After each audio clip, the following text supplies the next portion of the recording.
The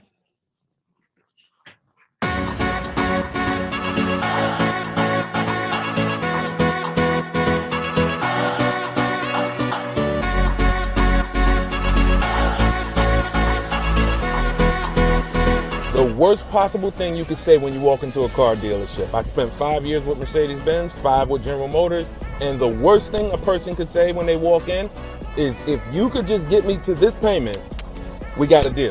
So your loan's probably still like 19, which means you got to pay to get out. You're upside down. It's called negative equity.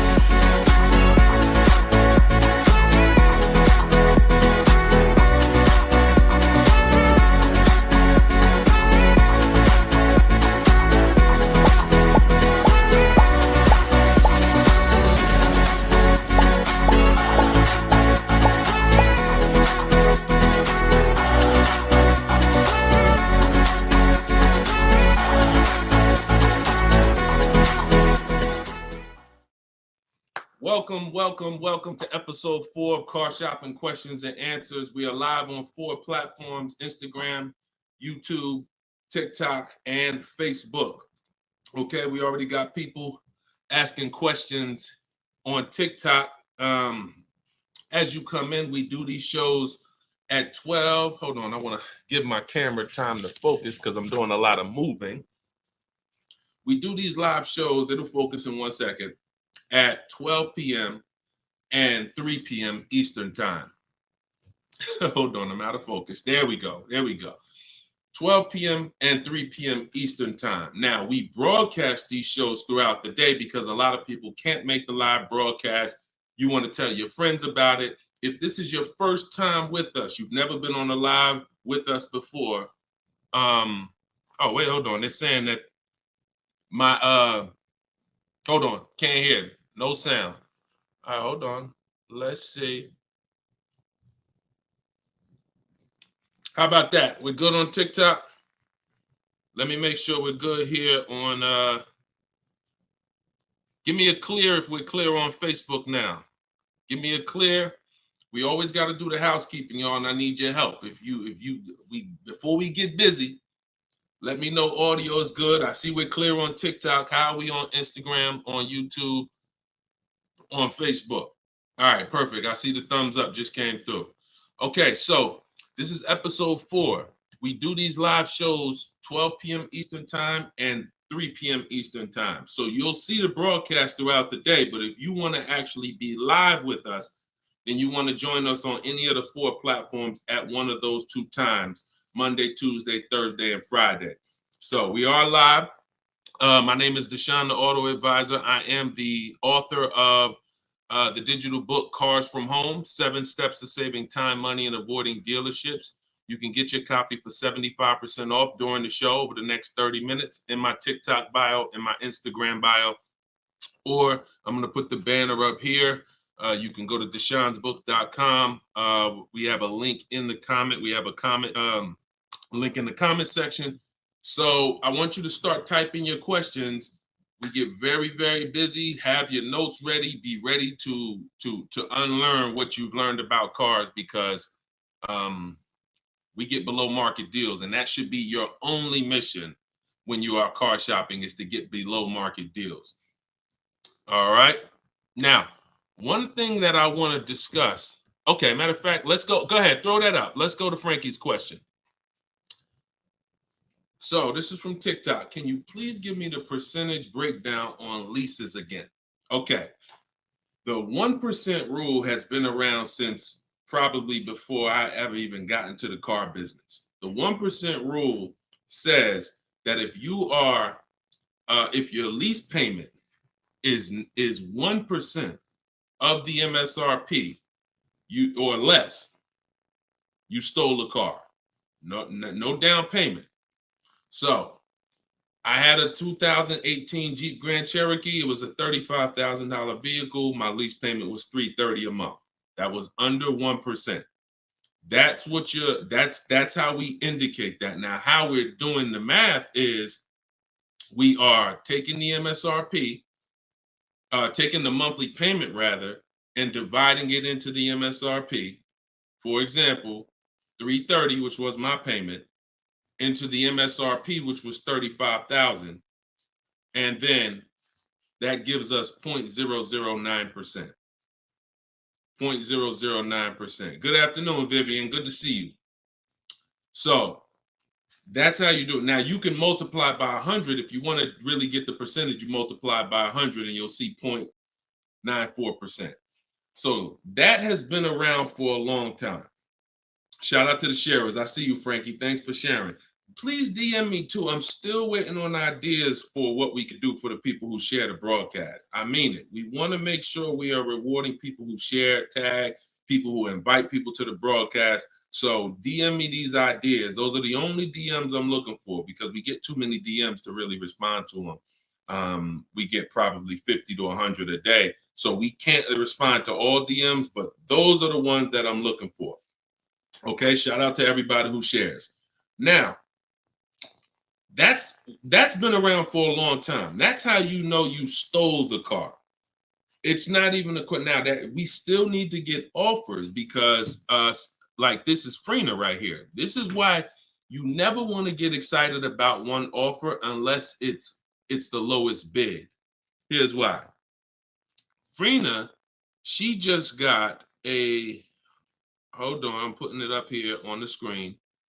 She just got a 0.88% lease on a Jeep Grand Cherokee hybrid anniversary edition. $65,000, $65,950 was the MSRP. Her best bid was $579 a month. She's in the video library. She has what we teach. Getting bids. See, so sometimes you could look and be like, oh, this offer looks really, really good. Should I take it? Not if it's not the lowest bid.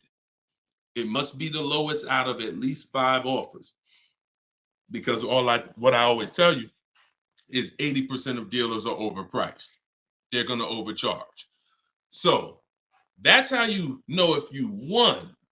Now we had to come up with something. When I started teaching people about leasing, I said, oh, shoot, some of you going to go out here and you've been buying your cars and you're going to walk into dealers and you're going to get a lease and you're going to think it's good because you're still paying less than somebody who actually bought. But we had to come up with something that was showing you when you were overpaying for a lease. And so I started doing some math because I love math. And once I worked the math out, I said, okay, how much are we paying before we're paying too much for a car we're giving back? 1% is the steal. But what's the limit? And I started looking at how cars depreciate, how much car, if you bought it, how much the car would depreciate. And I came up with 1.5%. So when we look at the same vehicle that is, let's say a $40,000 vehicle, for example, 1% is $400 a month or less. 1.5% is $600 a month. Now, what you look at is the total you're paying over the 3-year lease. 600 times 36 months, that's 21.6. So when you take $40,000, you add your taxes and everything, you're probably going to end up about 44. 21 is about the threshold where you're still paying less than if you had bought. You're still losing less value, but and you're tying up less money. But at the same time, that's the limit. Above 1.5%, there's no value in this lease anymore. And that doesn't mean we go buy the car. That means we look at competitors because competitors do offer more aggressive lease pro. Every single vehicle, you guys, and there's over 400 of them, has a different lease program. Sometimes even the trim level is different. The Touring has a different lease program than the Limited. So we don't deal with overpriced leases. And so that's why I created the 1.5% rule. That's how it became to be, based on the fact that I knew a lot of people, as they unlearned that bad advice about leasing, as I taught it and as they heard it from other people, they were going to go and get leases. And it's important that you know when there's no value in a lease and you shouldn't be accepting a lease. And that doesn't mean, and look, let me be very clear. That does not mean, that's why I explained the first part of this question, of this answer. You don't walk into a dealer and say, hey, I'm trying to get under 1.5. You don't walk into a dealer and get a lease quote and then you say, hey, well, look, I got to be under 1.5%. No, you're doing this wrong.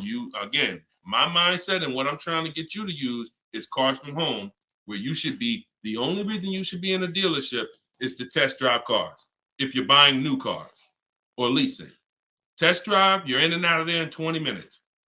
The next time you're back in a dealer is another 30 minutes to pick up your car if they don't deliver.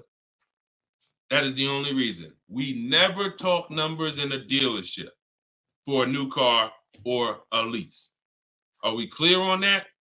These are rules where it's like, if you want to use what I teach, and I want you to use it so that you can get the results that Frina got, that Danielle got, that we've worked with over 8,000 people in the last since 2021. I want you getting those results. And in order to get them, you got to know what the boundaries are.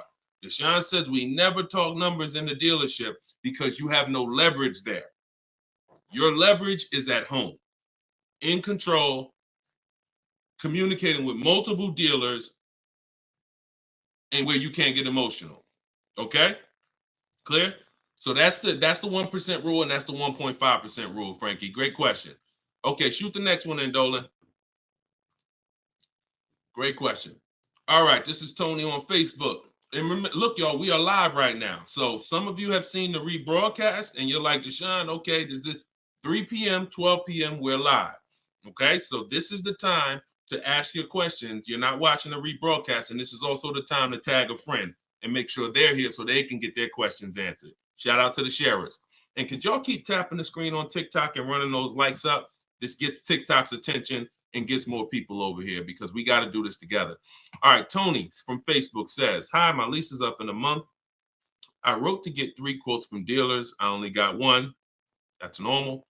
The other 2 are taking their time. That's normal. I have a third-party restriction. Should I wait for the other 2 quotes or just run with the 1 quote? I never run with a 1 quote, and I get 5 quotes. So you're mentioning 3. I never mentioned 3. 80%, again, a lot of what we're talking about, y'all, is math. I'm unfortunate where I have the data. I got probably 5,000-6,000 people who have my book. We probably got close to 2,000 people in the Cars from Home library in my coaching program. That's a lot of data to prove that it's 80% that are overpriced. That's 4 out of 5. So the reason why we must get 5 quotes is because 4 are overpriced. So 3, not enough. Now, if you're doing this manually, this is still easier than you walking into a dealer doing it by phone. But at the same time, I do online. I go to their website. We are connecting with dealers through their website. You don't want to do this with third-party websites that say, hey, we could connect you with multiple dealers. You don't want that because now they're trying to sell your information to the dealers, and this is not what you want to do. You want to create a Gmail account specifically for shopping. We go to 25 dealers' websites. In my book, I link you to all the dealers so that you can just put in the zip code and then it'll pull up all the dealers around you for every brand. But you can do this yourself. You can go there and you can actually you go to each dealer's websites. We do a copy and paste message. I have a template that I use that the people who follow my stuff use. And the template tells, you need to tell them exactly what you want and what you're open to. Colors wise, this is why we build our car. We always build our car, go to the website, build the car, because we tell them exactly what we want and what we're open to. This takes us 20 minutes to contact 25 dealers online, copy and paste. We're telling them what we're looking for. Hey, these are the colors I'm open to, blue, black, or silver. These are the trim levels I'm open to, limited or touring.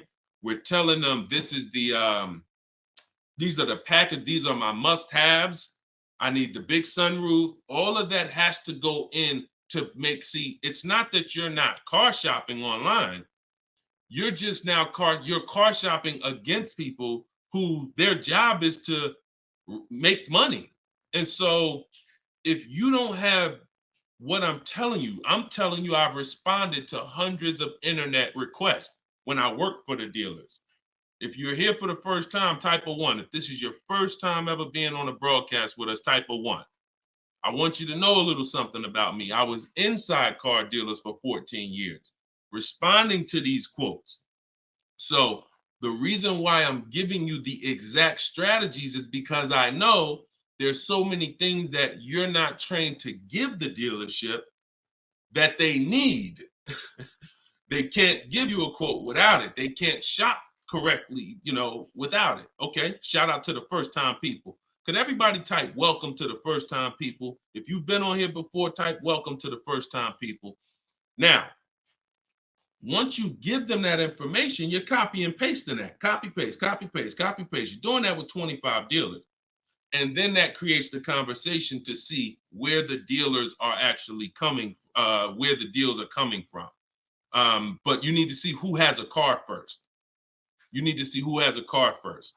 So, oh, you're talking about selling the lease. Okay, you're earlier in the process. Understood, Tony. Okay, perfect. No, just talk to another used car manager.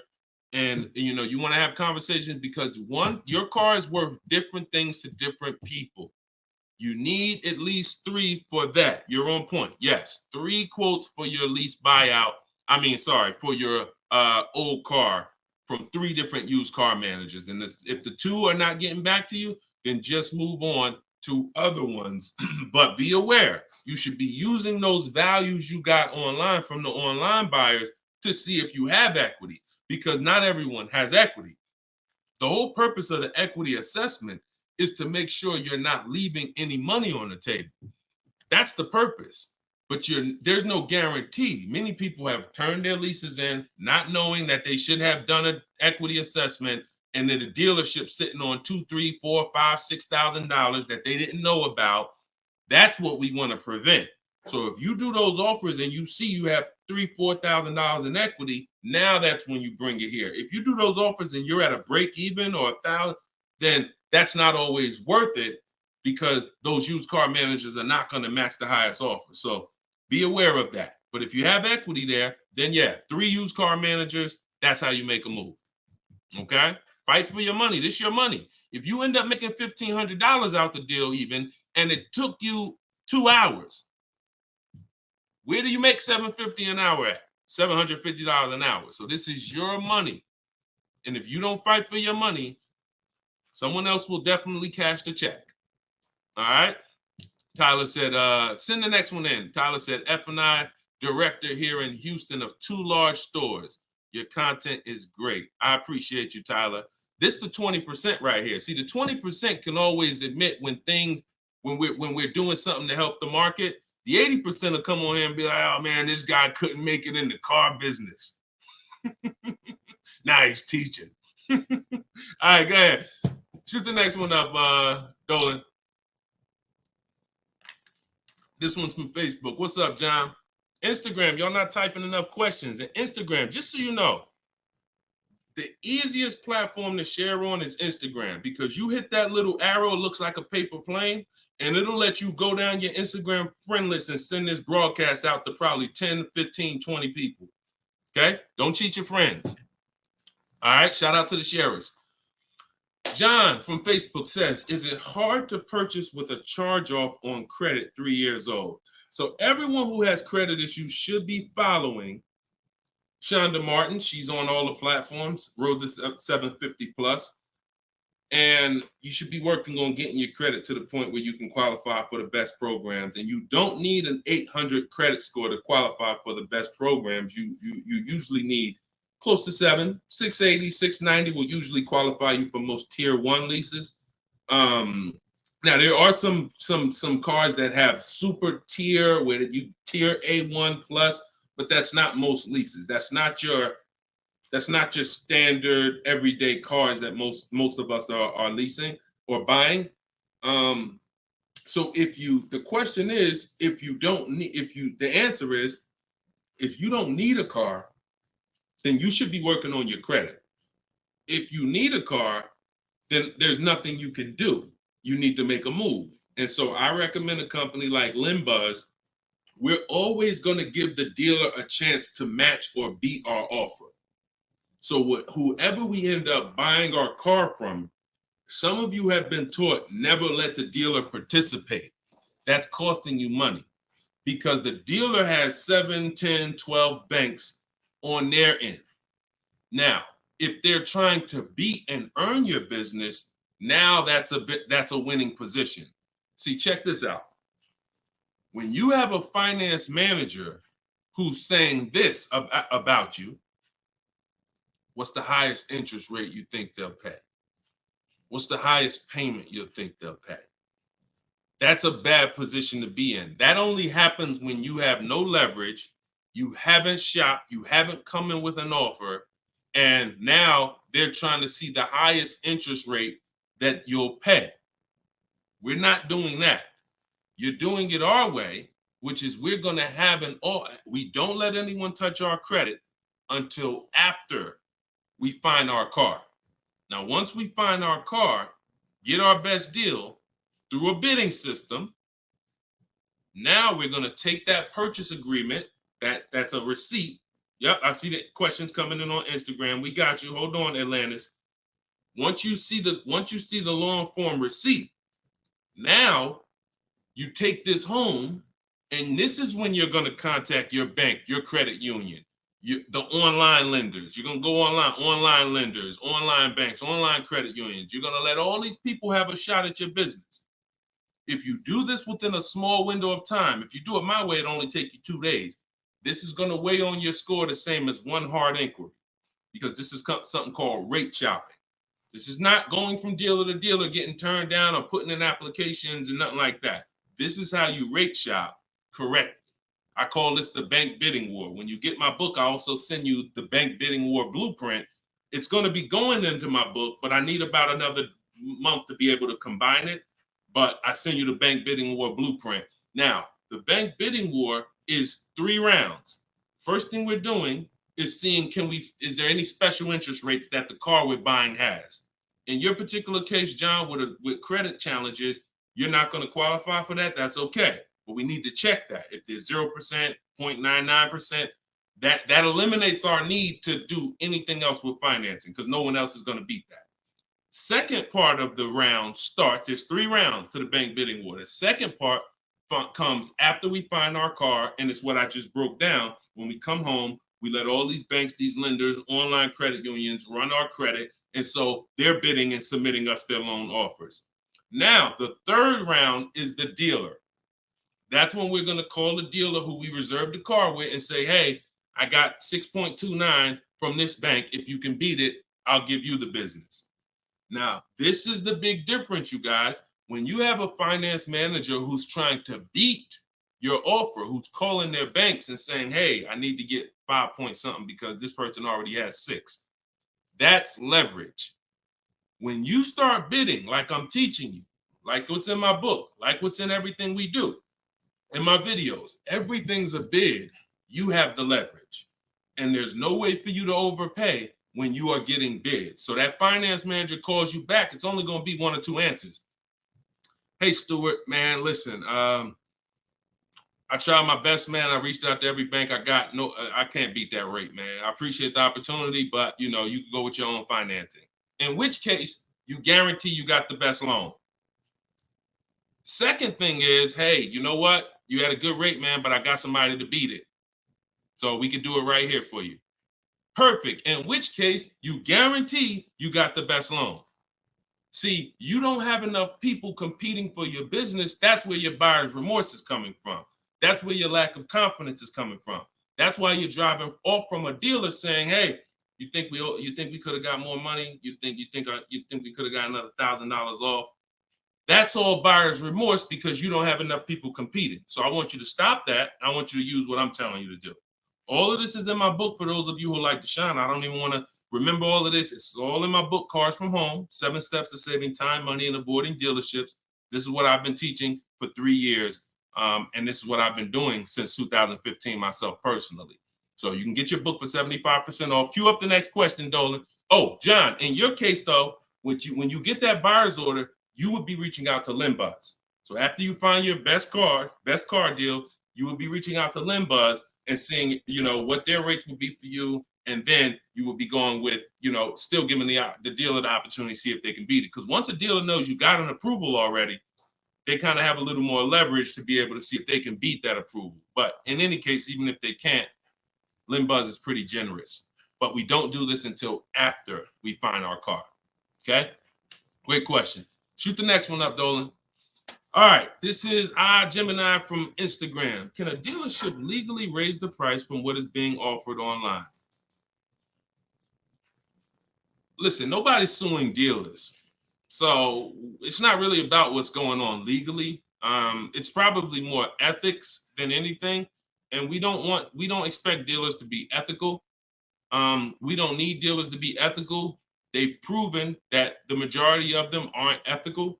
So when you're not ethical, you walk the fine line between breaking the law and not.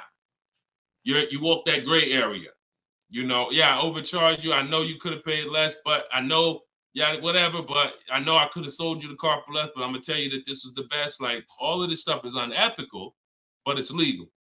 So when it comes to what we're doing, our job is to protect ourselves.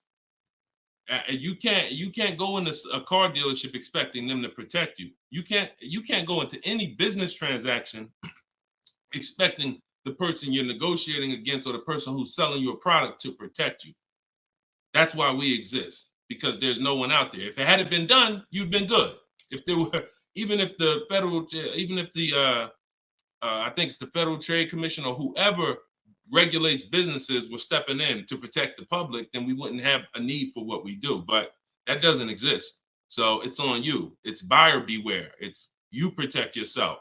And so I provide the tools for everyone who wants to take action to protect themselves. All right? But no, we don't expect dealers to do anything other than what they've been doing. Go ahead, shoot the next question up. Let's roll. All right. Why shouldn't a person focus just on monthly payment, monthly car note? Okay, good question. Hold on. Let me make sure I can see Instagram. All right, so this one's from Instagram.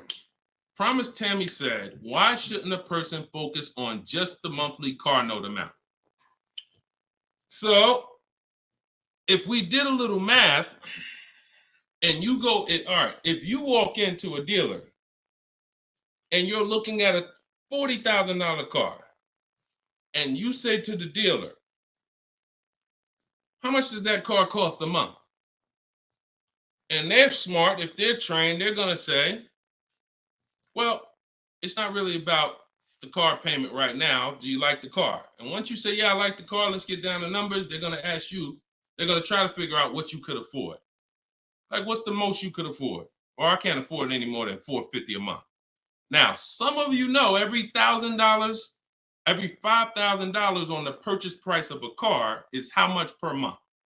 Some of you know. I know we got a lot of new people on here, but for those of you who've been tapped in with us, how much is every $5,000 on a car loan?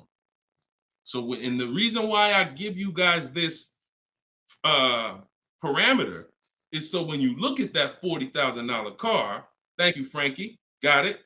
You should automatically know every $5,000 is about $100 a month. Yep, you got it, Michael.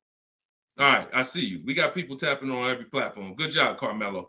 So the reason why, see, those of you who focus on just the car payment, you are some of the people who the 80% of dealers are going to manipulate the most and make the most money on. Because when you come in, if you don't realize that $40,000 car is in no way close to $450 a month, now you have someone who's going to try to manipulate the loan to make that car $450 a month somehow. Now, it's usually going to end with you having a super long loan. So I've had people come to me years ago, friends that would say, Deshone, what you think about this deal? I say, man, let me look at the paperwork. And I see, man, you know the loan is 96 months? Nah, man, I didn't even know that.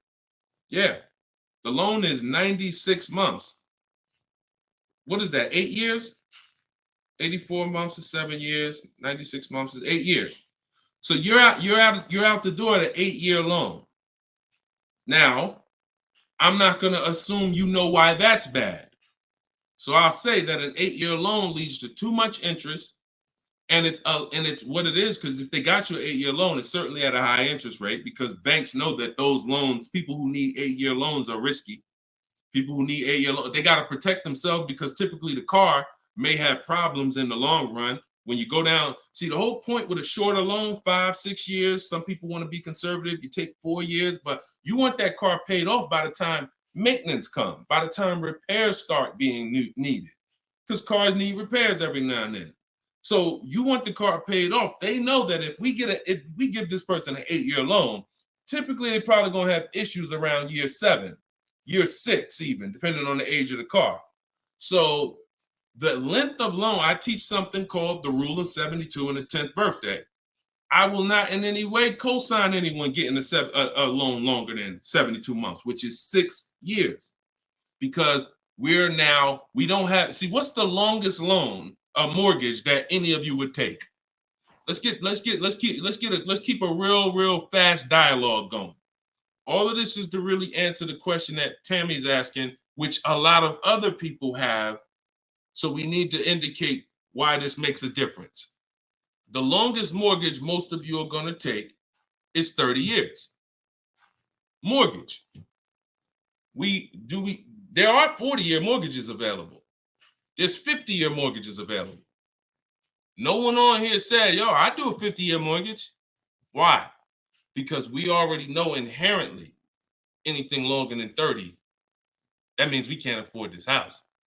That means we're looking at the wrong house. So we had to make sure we created boundaries so that you understand, okay, if I got to take a loan longer than 6 years on a car, that's telling me I can't afford the car. So once I get my best price, I should already be able to afford that car with a 6-year loan or less. And I combine that with the 10th birthday. So when you look at your car, you should have your car paid off by the 10th birthday. You're taking a lot of risk if you got a loan on the car past its 10th birthday. A lot of the times I was in a dealership, people came in with problems, big repairs, and they still had car payments. Car's 10 years old, 11 years old, and they still got car payments. You could run the risk of being in trouble, because that car could be in the shop. Some of you have experienced this. Car's in the shop, and you still got a monthly payment due every month. Now, this is disaster, and that's what we're trying to prevent. That's why we don't focus on the monthly payment. When we're purchasing a car, we are only focused on the price of the car. We need to, before we even think about monthly payment, how about this? We need to make sure we're getting the car for the lowest price possible. Because some people go in and like, hey, the car's 40 grand. Well, what if another dealer will sell it to me for 35? Once I get the lowest price, then I'm concerned with what my monthly payment is going to be. So there's steps to this. But yeah, don't focus on monthly payment, and just stay committed to what we're teaching, and you'll learn, and you'll see why, even more information of why that's bad. But we want you to understand the numbers, okay? Typically, you focus on monthly payments, you don't quite understand the numbers, but you will. All right, this one's from TikTok. Can you give us some tips about co-signing? Ooh, I have a very, very, very strict rule when it comes to co-signing. Now, some people, you're not going to like this. Some people will tell you this is bad advice. It's just my opinion. I've seen tons of horror stories. I've seen people walk into the dealership. I've seen young people who will co-sign, who will use up people's credit, co-signing, and just burn them, because no one cares about, if you don't care about your own credit, you certainly don't care about someone else's in a lot of cases. So, but I do have some rules, because sometimes it's going to make sense. When you can pay, if a person does not pay, then you're good. Example, my daughter, we're going to get her a car. I'll co-sign only if I can pay the note if she doesn't pay. So let's say she's working, she's paying X amount per month. I'm co-signing, but if for example, she loses her job, anything happens, I can pay if she doesn't pay. That could be for the spouse. If they don't pay, I will pay it. As long as that's the rule, then you're protecting yourself, because where you get in trouble at is if you can't pay, if they don't pay. He told me he was going to pay it. He's missed 2 payments. Your credit doesn't get, no, they don't care. So you got to be willing to say that. This has to be a person that I'm willing to pay if they don't pay. That means I got to have that type of relationship with them. Or if I can't pay if they don't pay, I'm not co-signing, because I cannot depend on things that will go wrong. Life will happen. And then I'm sitting out here and my credit was 700, 750, 800. Now it's 620 because they missed 3 payments and I'm struggling to get this car back from them. Okay? Those are my hard rules on co-signing. I don't deviate from them. And those are typically rules that if you follow them, you're going to be safe. Okay? All right. Shoot the next question up, Dolan. Diana said, my brother asked me to co-sign. I told him, hell no. Listen, that's it. Listen, people will ask you to co-sign quick as, listen, people will ask you to co-sign like they just asking to borrow sugar. Hey man, can you co-sign this loan for me? No, listen. It takes a while to build up great credit, and it takes seconds to destroy it. Nicole from Facebook said, are you able to negotiate third-party restrictions in a new lease? So these are two separate things. The third-party restriction is the selling of the old car, not the new lease. We're not mixing these two. So we're going to, the people who work with me, you're selling your old car independent of the new deal. The new lease is its own transaction. We split everything we do into separate transactions. See, the car business has taught the public to give them up to 3 transactions. Buying a car from them is 1 transaction. Getting a loan from them is a 2nd transaction. Letting them buy your old car, which you call trade. We don't use that word. That's 3 transactions. There's money in each transaction. There's money in each. That's why there's companies that only want to give you loans. They don't sell cars. There's money in loans. There's companies that only want to buy your car. They don't care about selling your car right now. There's money in buying cars. So you need to separate these transactions if you want to maximize each. There's no way for you to save the most money without maximizing and looking at each part of your deal as its own separate transaction. So if I have a third-party restriction, I'm doing the equity assessment. A third-party restriction is, some of you have leases. We always need to see if there's any equity in our lease before we return it to the dealership. If you have returned your car to a dealership without doing the equity assessment, you don't know how much money you've left on the table. Because if there's $2,000 or $3,000 of equity in your car, the dealer's keeping that, and that's their money. So, or the bank's keeping it when they sell it, that's their money. It's probably the dealer will find a way to buy it, and it's their money. So when we look at an equity assessment, we're going to do it at all times. Now, there's no guarantee we have equity, but we want to guarantee we're not leaving equity on the table. And so a third-party restriction doesn't mean you can't sell a lease. Who didn't know you could sell a lease? Type a question mark. If that's new to you, this is your first time hearing this, you've been leasing, and you're like, Deshone, I never heard about selling leases. I had no idea this was a thing. Type a question mark if this is your first time hearing that you could sell a lease. Okay. Fish Guy Rodney. Okay. See, so more information is coming out. Okay. Fairy Godmother. Okay. Emil. Okay, I'm sorry. I just tore your name up. Sorry. So as you change Shamir on Instagram. So when we look at this, we got to see that the things that we don't know cost us money. So now it's like, once they saw people, because we helped out probably thousands of people in the pandemic sell their leases, used car values, resale values were crazy. So we had people making $5,000, $10,000, $12,000 selling their leases. I sold my Jeep Grand Cherokee lease. I made $8,900 after I drove it for 42 months because I extended the lease and then I sold it. My mother, she drove her car. She made $10,200. Now those numbers don't exist anymore because values have come back down. But there's still people who are going to make 3, going to make 2, going to make 4, depending on your car. Now, every car doesn't have equity. But when it comes to the third-party restriction, they don't say you can't sell. They limit who you can sell to. You must sell to a local used car dealer. To a local dealer of the same brand. So if you have an Audi, you must sell to an Audi dealer. we are still going to get bids. We're going to get at least 3 bids from used car managers at Audi dealers, because your car is not worth the same thing to every dealership. Your car may be worth 19 to this dealer, 19.8 to this dealer, 21 to this dealer, which is why we must get bids. Y'all gonna hear me say that word. Your favorite word, if you stick around and you use what I'm teaching, when you start mastering my strategies, your favorite words are gonna be bids, multiple offers, because that's how we save all the money. So okay, so that has to be handled, Nicole, separately. The selling of your car, the who I'm gonna sell that car to, you find that person first. Then you go shop for your replacement car. And then once you go sign that deal, you sell the car, you do it the same day, and you maximize both transactions. Okay? And all of this, guys, shouldn't take you any more than 90 minutes. This is not something that's going to take you hours. See, my whole thing is to show you how to get great deals in 60, 90 minutes from home. That's why my book is called Cars from Home: 7 Steps to Saving Time, Money, and Avoiding Dealerships. You can all get a copy for 75% off for the next 30 minutes. Just go to my TikTok bio. You won't leave the broadcast.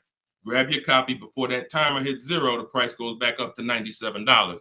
Or you can go to my Instagram bio, or click it if you're on Facebook or YouTube. Go to the comment section and you'll see a link to deshonsbook.com and grab your copy for 75% off before the timer expires. All right, go ahead, Dolan. Shoot the next question out. Should I feel bad if I get 1.3? I'd only feel bad if I got 1.3 and if it was my only offer.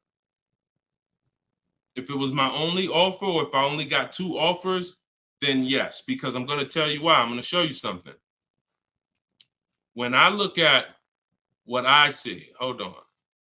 Okay, hold on. We saw Freener. Some of you saw Freener. That's 0.88. That's just ridiculous. 0.88. But look, Charles, he gets a Palisade. He's paying $48,000 vehicle. His best offer was $597 a month, 1.23. Now look at and sometimes people who are getting phenomenal, who are looking at cars that are super, super popular, they'll go a little further, and he reached out to 35 dealers. Now I want you to pay attention. Some of you, the average person only shops 2 dealers. My strategy is I teach 25 to 5. But once you see my copy and paste system, which is in my book, I have a copy and paste system where we're on their website. You'll see that I could talk to another 10 dealers. It only take me 10 minutes to open up contact with another 10 dealers. We always use a separate email. Do not contact dealers from your personal email. I'm warning y'all.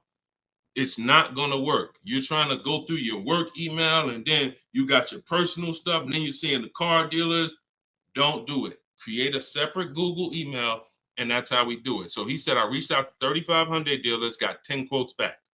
So that $597 a month, 1.23 is the best out of 10. So so I always tell you, when you do it right, you're going to see offers that are $150 to $200 a month more. That's when you know you've exposed the 80%, and that's when you know you shopped the right way. If you don't see that type of spread minimum, you haven't shopped enough offers. So that's the only time I would feel bad, GKA, is if I didn't get at least 5 quotes, because I don't know if 1.3 was the best. I'm gonna tell you a funny story too, because Freena's in our coaching program, and Freena reached out and she said she was looking at a Jeep Grand Cherokee. Get ready for the next question, but I'm gonna tell y'all, I want to hammer this home so y'all understand the importance of multiple offers, and you don't get lazy, because the things I'm telling you might take another 30 minutes, 40 minutes, and they save your family $3,000. You can't put a price on. Well, you can put a price on that. So Freena was shopping for a Jeep Grand Cherokee Limited. She comes to the group and she said, Deshone, this was the best offer on a Jeep Grand Cherokee Limited. It was like 1.2 and change. But she said, the guy that made me this offer said he has this 4XE. It's a hybrid. And he said he could actually do better on that one. She said, what do you think I can? He told me what it would be. It would drop the price here. I said, if you're open to that, then you need to run your quotes again and get 5 more offers on that vehicle, because it may have a better lease program, in which case you need to open it up again. She opened it up again. That's how she got her 0.88% lease. So if she would have just said, well, this guy is getting me 1.1, I'm going to just take that, then she never would have found a 0.88. Multiple offers. That's probably $100 a month difference than what the last offer, $100 a month times 36 months on this lease. You're talking about $3,600. And she did it in minutes. Once y'all learn how to do this, it's minutes. This is not hours.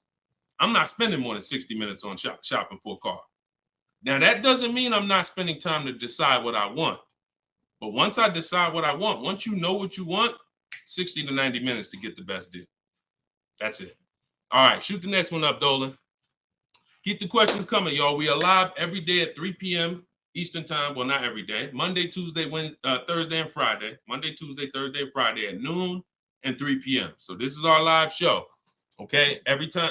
Throughout the day, though, you may see a broadcast and you'll know, okay, you'll still be able to get value because most of the people who are asking the questions on here are asking the same questions you would have asked. So go ahead, Dolan, shoot it out.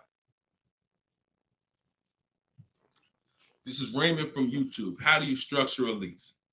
So the first thing you want to do is look at the car you're thinking about leasing, and we like to use a 1.25% formula estimate to see if we should be even looking at that car. Okay? So if I'm looking at a car that's $40,000, I'm doing a 1.25% estimate. I'm multiplying it by 0.0125. And then I'm going to see, 40,000. I'm multiplying that by 0.0125, and that comes out to 500. So that's going to tell me if I'm looking to be at 300, that's not the car that I'm going to be looking for in most cases. Now, we don't know if the best deal is going to be 1.25, but we're trying to estimate based on a bad deal is above 1.5. Anything above 1.5, we're overpaying for our lease. No money down.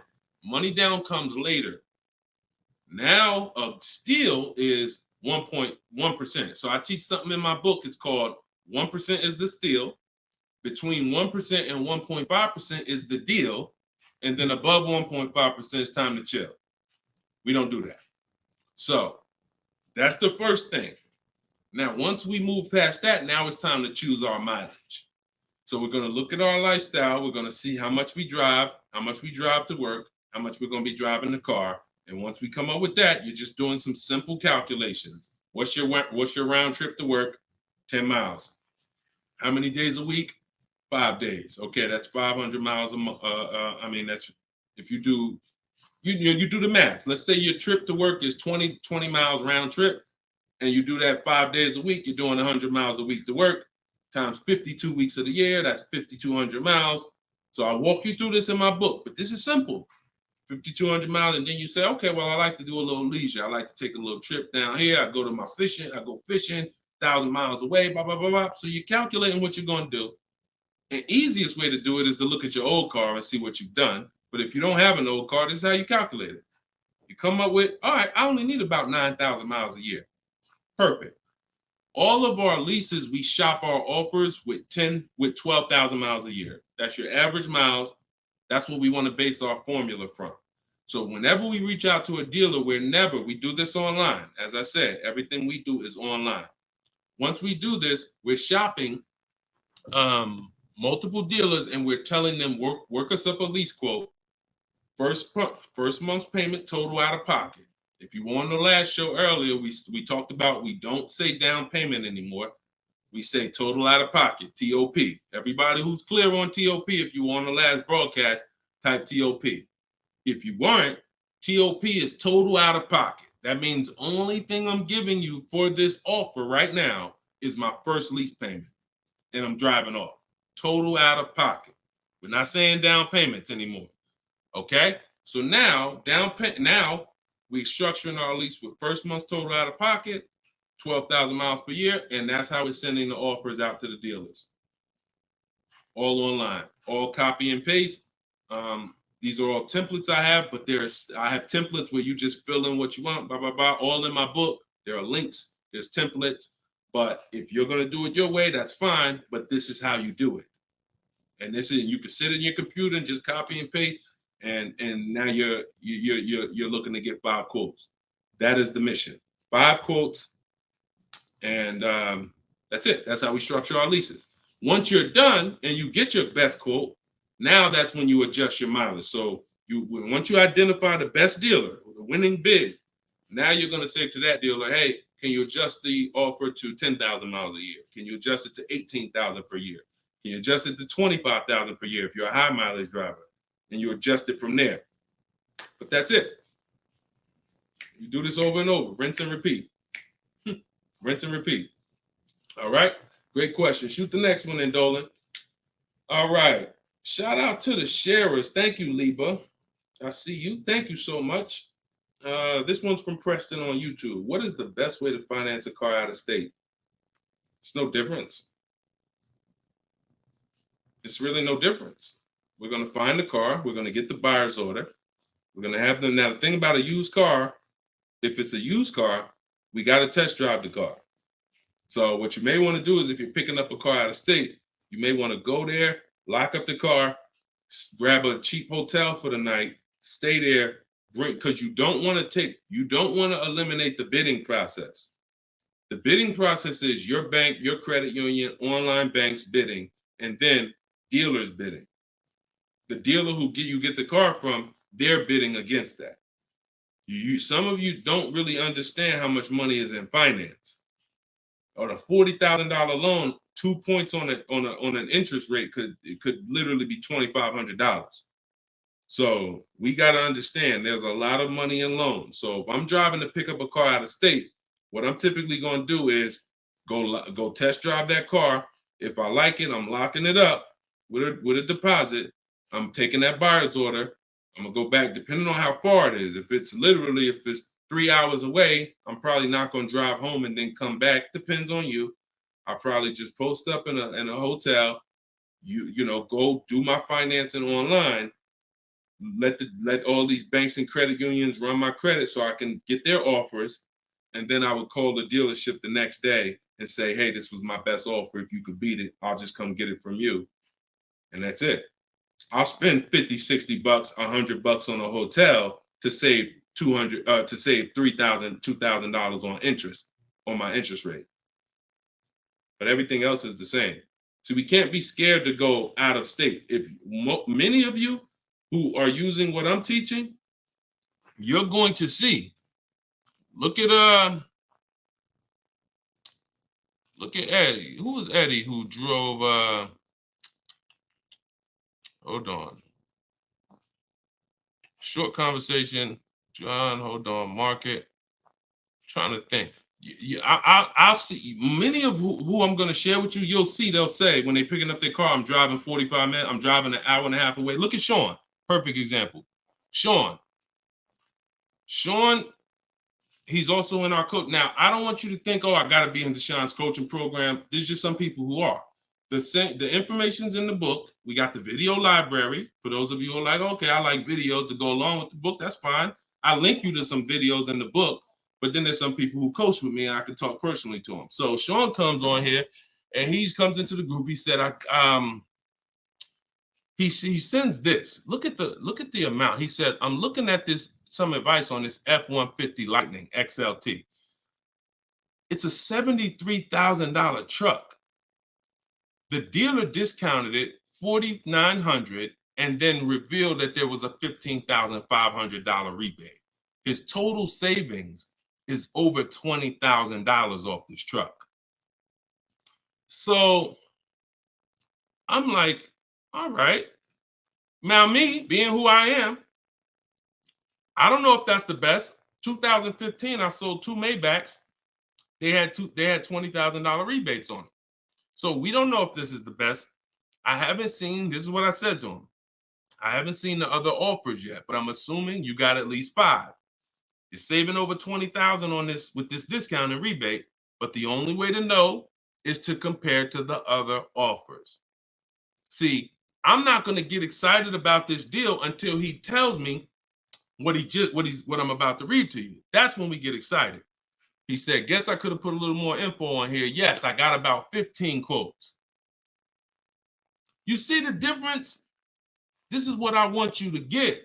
BK Dollar, this is what I want you to get. Liba, this is what I want you to get. Everybody watching, the money is in multiple offers. The reason why you're not saving, you're just not getting enough offers. So he says, I ended up expanding my search to 150 miles outside my area to find this deal. He said, I couldn't find, watch this, I couldn't find anything under MSRP in that first search.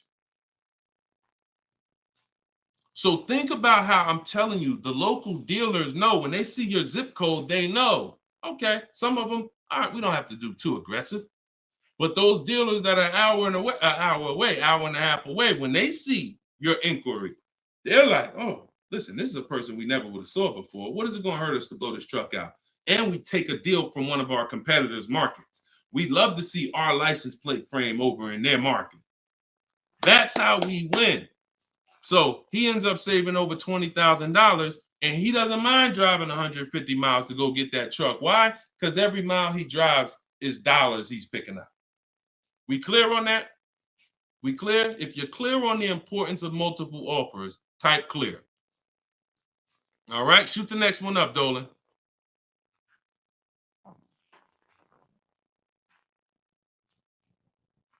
Okay, this one's from Instagram. Atlanta's Black Gabriel, or Gabrielle.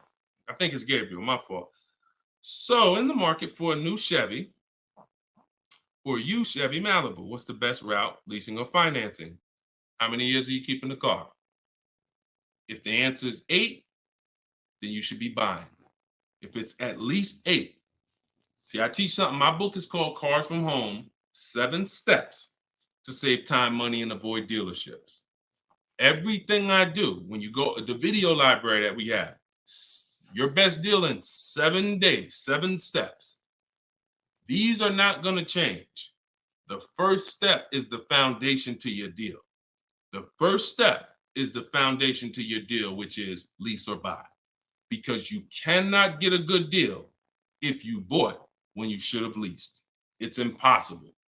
Because the amount of money you're going to pay on the purchase is going to be too much if you buy brand new. And if you buy pre-owned, it's going to be about the same amount you'll pay. So when you buy, if you're not keeping your car 8 years and you buy a used car, 3-4 years old, and then you trade it in 5 or 6 years, you're going to pay the same amount or even a little more than someone who got a great lease deal and drove brand new vehicles. So it's all about how many years you're keeping the car. If you're keeping the car, if you're like Deshone, there's no way I'm keeping the car 8 years. That's not my style. Then you should be shopping from this day forward for aggressive lease deals. Now, once you find a car that you love, or if your spouse says, you know what, I don't switch cars like that. I keep a car 8, 10, 12 years. Then we purchase for them. We're going to purchase. But for those who are not keeping their cars 8 years, you are losing thousands and thousands and thousands of dollars not leasing cars. Thousands, thousands and thousands and thousands and thousands. All right? That's the 8-year rule. It's the most important question. It's the first thing you ask when you are car shopping and you're ready to car shop. How many years am I keeping this car? 8 or less, we lease. Less than 8, we lease. More than 8, we buy. That's how we avoid the depreciation. So go ahead. It's a hard rule. You want a follow-up question to that, or anybody want to? Because I know some of you are like, Deshone, I was taught never lease.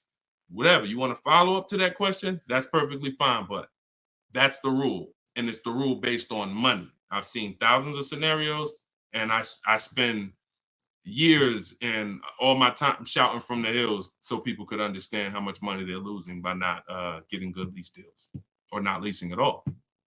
Okay, go ahead, shoot the next one up, Dolan. Okay, this one's from TikTok. All right, Peyton.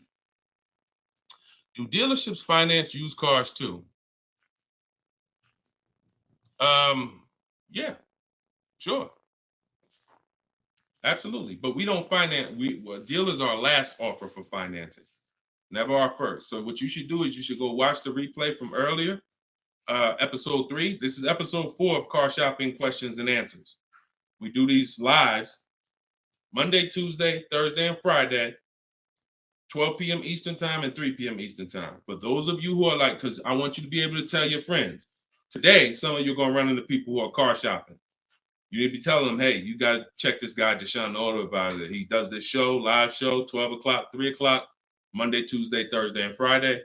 But you want to watch episode 3 where we went into detail about how we don't find it. In fact, earlier, I think we talked about it early on this episode. Your financing should be independent from the dealer. The dealer should be your last offer for financing. Because what you're asking for, that's 2 transactions. You're giving them 2 transactions of business. You're giving them the purchase of a car, and then you're giving them the selling you of your loan. So what we do is we separate these transactions and we get bids for each. So the only way I'm dealing with a dealer, the only way you're going to be dealing with a dealer is if they've won the bid, which means if I'm looking for a used car, you won the bid out of all the used cars. Like, all right, give you an example. This is Vincent. Vincent got a 3-year-old Lincoln Corsair, premium trim level, under 45,000 miles, clean Carfax, inspection, all from the comfort of home. I'm reading what he put in our group. He was targeting to find a discount of 30 to 35% from the MSRP. This is something that no one is teaching you guys about what you need when you're purchasing a used car. If you're going to be purchasing a used car in the future, or your next car, or if you bought a used car in the past, type the letter U. Type the letter U. If you're going to be purchasing a used car, or if you have purchased a used car in the past, I'm about to give you something that you have never heard before, but it is no way for you to know you got a great deal until you start talking the way Brandon talks here. You notice he said 30, he was targeting to find something 30 to 35% from the MSRP. In order for us to know, I see you, Shelby. I see you, Emma. I see you, Katarina. I see you, Raymond. Okay, perfect. Atlanta's Black Gay. All right, a lot of people. Okay, so when you are shopping for a used car, let me tell you a story, give you an example, all right? So I was shopping for my pre-owned Infiniti truck 3 months, a little over a year ago. I narrowed it down to 3. Now, I narrowed it down based on title history, service records, accident history. We talked about this in the last episode, episode 4. Title history, service record, episode 3 rather. You can see it on YouTube. And if you're on YouTube, please make sure you subscribe and please hit the like button. It matters because that shows the algorithm that we talking business over here, that more people need to be here. So when I narrowed this down now I get to, like, I think I narrowed it down to my top 4. They were all white. They're all within 30, they're all within $1,500 of each other. Now, here's the problem. This is where it gets complex for you. Because I'm looking at one that they're asking 30,000 and change, one they're asking 31,000, one they're asking 31,800. You know, they're all within $1,500, $2,000 of each other. Similar miles. On the outside, they all look similar. Without knowing, I created something called the true value percentage. What is the true value percentage? It's not what the website says is a good deal. It's the percentage off of what the vehicle was when it was brand new. So I pulled the window sticker for each of these vehicles. I pulled the window sticker, and what do I see? Now I teach you how to do this in my book. I teach you this entire process, but I'm walking you through it. Exactly. I pull the window sticker. You can get it from Carfax, depending on if Carfax has a deal with that manufacturer. Carfax has window stickers. Now, what do I see? One car is 46,000 when it was brand new. Now they're asking 31 and change. Okay. One car is 48 when it was brand new. They're asking 31 and change. One car was 52 and one car was 54.5. That's the one I got. So you see how in one instance we were confused. You would be confused. You sitting here like, yeah, Deshone, that's hard because they all look the same. They all similar price. How do we know? Once we find out the original MSRP, not only do we find out what the original equipment is that's in the vehicle, which is helpful. I wanted to know this is an edition 30, got all these special features. That's helpful to know too. But more important than that even is to know that that car was a $54,500 car that they were asking $31,800 for, which means I got a 42% discount. That is something we created called the true value percentage. And that's how we make sure we choose the right used car when we're ready to pick the final one. This is what we do here, y'all. If you this is why, like, this is why we've been blessed, because God knows we're giving you the information you need to win with. So all of this is in my new book, Cars from Home, 7 Steps to Saving Time, Money, and Avoiding Dealerships. If you want it all in one place, you can watch the show. You can watch my free social media videos. I got hundreds of them. Or you can say, Deshone, I'm going to get this it's 75% off in my TikTok bio. It's normally $97, but you can get yours for 75% off.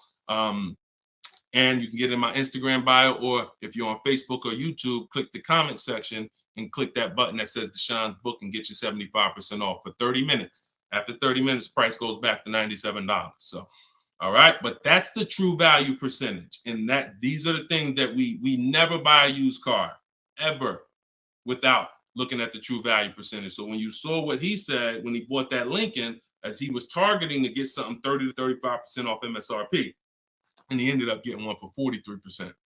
So that's what you need to know. Go ahead, shoot the next one up, Dolan. Great questions today. All right, Raymond on YouTube. Does it make sense to buy an existing lease? So when you're buying a lease, all you're doing is buying a used car. That's how you got to look at it. It's a used car. It's just, it may be your car. If you're buying your lease out, it's a very different. See, what I see most times is people want to buy their lease because they don't know how to shop. Because there's deals out here. We've been making deals since the pandemic. I started our video library. We started that in 2021, November. Middle of the pandemic, when people were paying ridiculous prices over with some the 80%. They were cashing the biggest check they've ever cashed in their lives. Like in their lives, they were like, and we were getting deals all since then. Felicia came in. She was our first person in our program who got a BMW. She saved $1,950 January 2022. And so we when you get bids, you reveal. That's why we don't pay attention to nothing out there. I don't care what anyone says, what any dealer says does not matter to me. That does not matter, because I know that if we got deals all through the pandemic, oh, forget it. That's why this market, we're killing it even more. So, you know, if you're buying your lease because you're keeping it another 8 years, you say, man, Deshone, I used to lease, but you know what? I really want to buy something that I could keep for 8, 9, 10 years. Then sure, buy the lease. But if you're not doing that, then you're moving from a lease mindset, which is I'm driving great cars, brand new cars, always under warranty in most cases, latest and greatest features, low payments, pennies on a dollar compared to people buying. That's a whole value system. That's mindset right there. These are the people who are shopping for a lease. These are the benefits of leasing. And then you're moving and saying, all right, I'm going to buy a used car now. Very different, very different. So you got to be, you have to have had a change in mindset and goals to buy your lease and buy a used car. And it's what I see most times is people just don't know how to shop. When you use what I'm teaching you to shop, get 5 offers, you're going to see there's deals everywhere. Everywhere. Go ahead. Shoot the next one up, Dolan. You can't pay me to negotiate your lease because I do this in 90 minutes and I'm teaching you to fish. You know, I've had people who used to buy cars from me. Hold on, keep that question up from Nicole, but I saw this person on TikTok. I'm not in the business I'm in the business of teaching people how to fish. So, you know, because what happens is you're building a trust in something. Like if you're not willing to learn what it takes to do this in 90 minutes from home, like I'm teaching you, then you are the same type of person. That same mindset will lead you to go into dealers because you're just lazy and scared. Now, I'm not saying that's you. I'm warning you to not let that be you. I'm warning you you can't pay me enough. I'm not in that business. I'm in the business of helping people all around the country. It don't matter what you pay. Of course I don't think you would ever, You even asked me to work for free. I'm telling you though, that's not the business I'm in, because we can help thousands of people all around the country. But you're not realizing that your transaction is a 5-figure transaction. There's nothing else in this world that you're going to give that type of control. If you were going to start a business and it was going to take a $30,000 decision, $30,000 of your money, would you ever be looking and saying, oh, could you do this for me? You see, we do things with cars because we've been programmed to do them with cars. Car dealers have made you so scared that you've been programmed to do something, but you never do it with anything else. You never do it with a house. You wouldn't say, hey, I'll pay you to get my house for me. I'll pay you to, start this business for me. No, it's only cars. So when you realize that this stuff is easy, that old way of going into dealers and going back and forth, see, you're thinking of the old way. You're thinking, oh, I need somebody to tag along with me. Yeah, I got Deshone sitting over there next to me. I wouldn't be there because I'm at home. Where you see me at, where you see me at is exactly where I got my Infinity truck. I just told you about the deal. Where you see me at is exactly where I get my cars from. I sit right here, and all the people who got my Cars from Home book, who are in the Cars from Home video library, they're all right here. Some of them in the airport buying cars. Some of them at their desk at work making deals on cars. Nobody who's learning from me is in a dealership making deals on cars. So that's the old way. And if you think that you got to unlearn that or you can't win with me, you got to scrap that. I know it's painful. I know it sucks. I know it makes you feel like you're a loser. But that's why I'm telling you, scrap that joint and do it my way. And when you do it my way, you're going to be like, oh, shoot, man, how the heck wasn't I shopping like this years ago? All right. So now Nicole on Facebook. Do you shop or negotiate differently for a car that is low in inventory or shortage? No. Now, the only difference is, let's say, and this is the reason why we connect with 25 dealers. See, in my book, I said we use the 25 to 5. We got to connect with 25 dealers. This takes us 20 minutes because we're using a copy and paste system. So if you're going to all of these Chevrolet websites and copy and pasting in their contact box, copy and paste, copy and paste, copy and paste. Now, what you're doing is you're shopping out of all those dealers' inventories. So if you only do this with 4 dealers, then you only see one dealer who has a car. And they're like, oh, well, we it doesn't seem like it's a lot of these cars out here. That's why we're connecting with 25. You saw Sean, he connected with 35. And so when we connect with these dealers, we're not just doing it to get bids. That's one reason. But we also know out of all these 25 dealers, probably 10 of them have a car that matches what I would want. And then I'm going to give 5 to 7 offers. So now let's just say we're at a mid period where the 2024s are sold out and the 2025 hasn't come in yet. Now what's going to happen is all of those dealers out of the 25, maybe 2 of them have a car, and they're going to tell you, you know what, you really need to order it.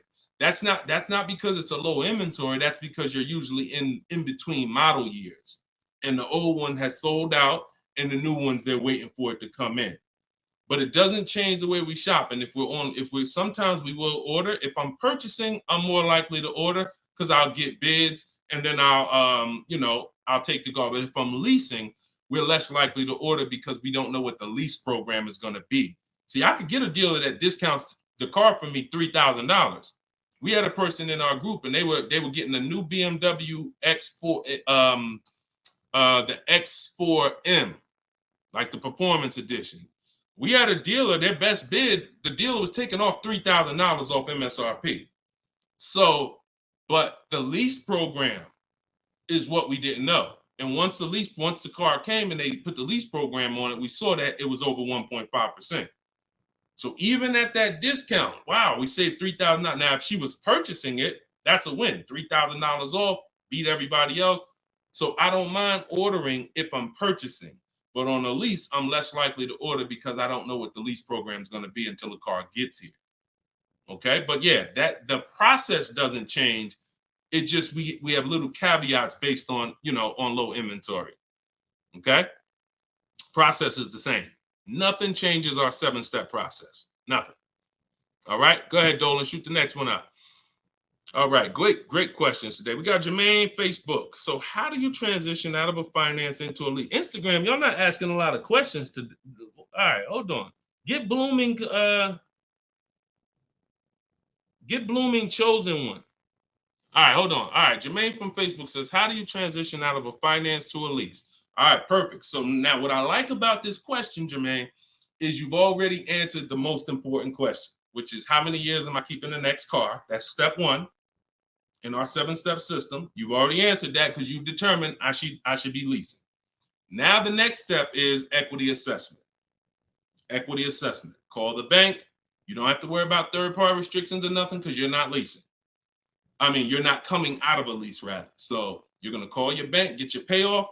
You're going to take 20 minutes, go on CarMax, Driveway, Carvana, Kelly's Blue Book Instant Cash Offer, AutoNation Sell My Car, Car Guru Sell My Car. Get those 6 offers. That's going to tell you if you have equity, break even, or if you have negative equity. That's your next step. Don't do anything else until you do that. Okay? See, we always have to account for our current asset before we start moving forward. What happens if he has $3,000 in equity? That means he has $3,000. He could either apply towards his next deal, or he could put that money in his bank account and, maybe he leases the next car with no money out of pocket. So equity assessment always comes, even before we budget, before we plan our mileage, before we do anything, equity assessment is what we do. All right? All right, shoot that next one up. Shoot that one up from Instagram if you got it, Dolan. It might have took you a minute, but because we got it's comments from everywhere, y'all. No matter. Okay, here we go. For your calculator, why doesn't it negotiate to the lowest offer? My calculator is the best. My calculator is the best thing that exists because it takes all the offers you get. By the way, y'all, what she's talking about. And you got to be specific because I do have multiple calculators that I've created in my book, multiple softwares where you plug in stuff and it spits out so one of the calculators that I have is the counter offer calculator. So we never accept a deal until we send a counter. So what we do is we take the counters. We take all the offers we get, we plug them into my calculator. Whether it's a lease or whether it's several types. One is for leasing, one is for cash purchases and financing. Now, when you're financing, you're always getting your deals with tax and everything included, all in. So what it does is it takes all the offers, you plug them in, and then it spits out which one is the best, and it counters everyone based on the best offer. So let's just say a dealer says,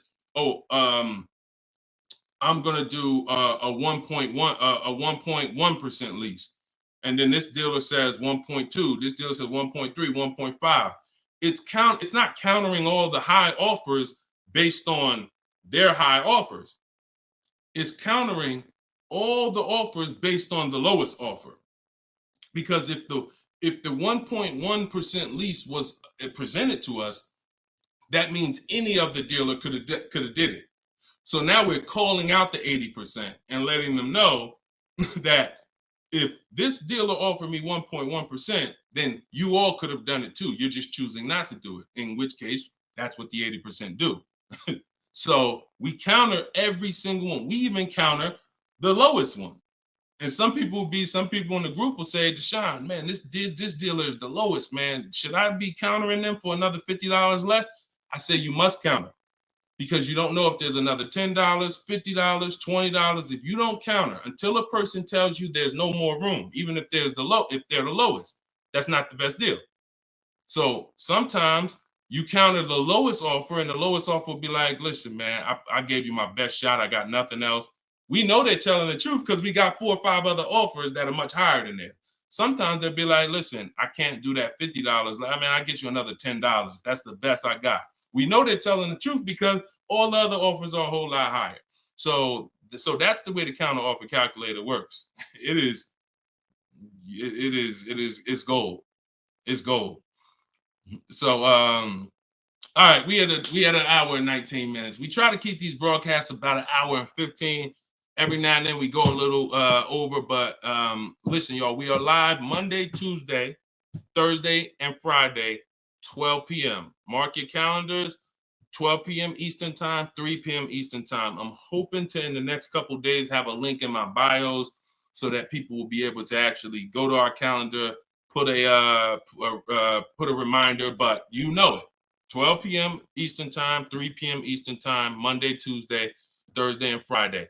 And this whole broadcast is sponsored by, if you just jumped on, I'm the creator. I'm the author of the book, the digital book, Cars from Home, 7 Steps to Saving Time, Money, and Avoiding Dealerships. You can get it for 75% off. It's normally $97. But if you, as long as you get there before the timer hits 0, you can get it for $24 in my TikTok bio, in my Instagram bio, or you could go to deshonsbook.com in the comment section on YouTube or Facebook.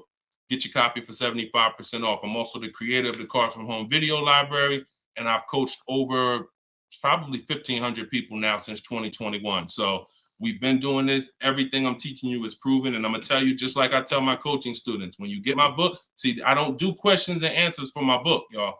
See, there's people who DM me. First of all, I don't even see DMs. The reason why I can't do question and answers because there's no other author that does it. So I make myself available probably more than anybody. But when you buy the book, trust the process. If you don't see me say do it, don't do it. Do everything I say do. I tell everybody, even if they're in my coaching programs, you must trust the process that I'm giving you, and you got to unlearn your old process. Don't even think about your old process. Use my process, and I'll lead you to where you want to be at. Guaranteed. All right, so get your copy. I will see y'all all on the next broadcast. Tell your friends. Welcome to the new followers. Welcome to the new subscribers on YouTube. I appreciate y'all. We'll be back for episode 5. God bless you.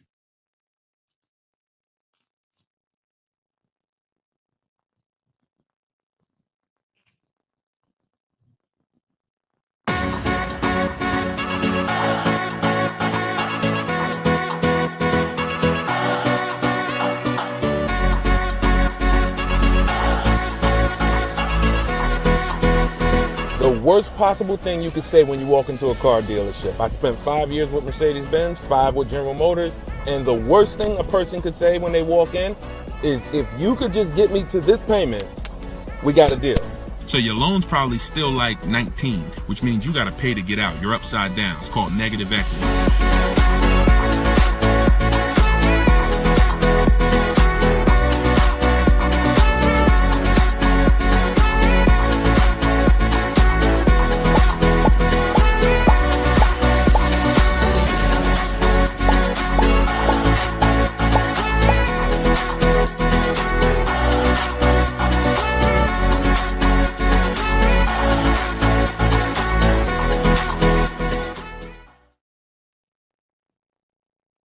What's going on? What's going on? Welcome everybody to Wednesday, 12 noon car shopping Q&A. This is episode 5. We do these live shows 12 p.m. We're not going to usually be doing Wednesday, but I said, you know what? Let's throw in a special 12 p.m. Wednesday. So we are actually live. I know some of you may watch the broadcast because we do rebroadcast these lives, but this is actually live, and we're going to be talking and taking questions right now. So as you come in, if you could hit the share button and tag a friend. I'm just getting us up on TikTok right now. I got to make sure I keep people out who are under 18. So come on in. I'm going to share this. If you don't know me, if this is your first time seeing a show with me, type the number 1. Type the number 1 if this is your first time. Welcome back to people who have been here with us in the past or on previous shows. My name is Deshone the Auto Advisor. I spent 14 years in the car business, 5 years with Mercedes, 5 years with General Motors. And now what I do is I show people who want to learn how to car shop from home and how to save more money from home than they're ever going to save in a dealership. So I'm the author of the book, the digital book, Cars from Home, 7 Steps to Saving Time, Money, and Avoiding Dealerships. And I'm also the creator of the Cars from Home video library, which is a step-by-step video platform.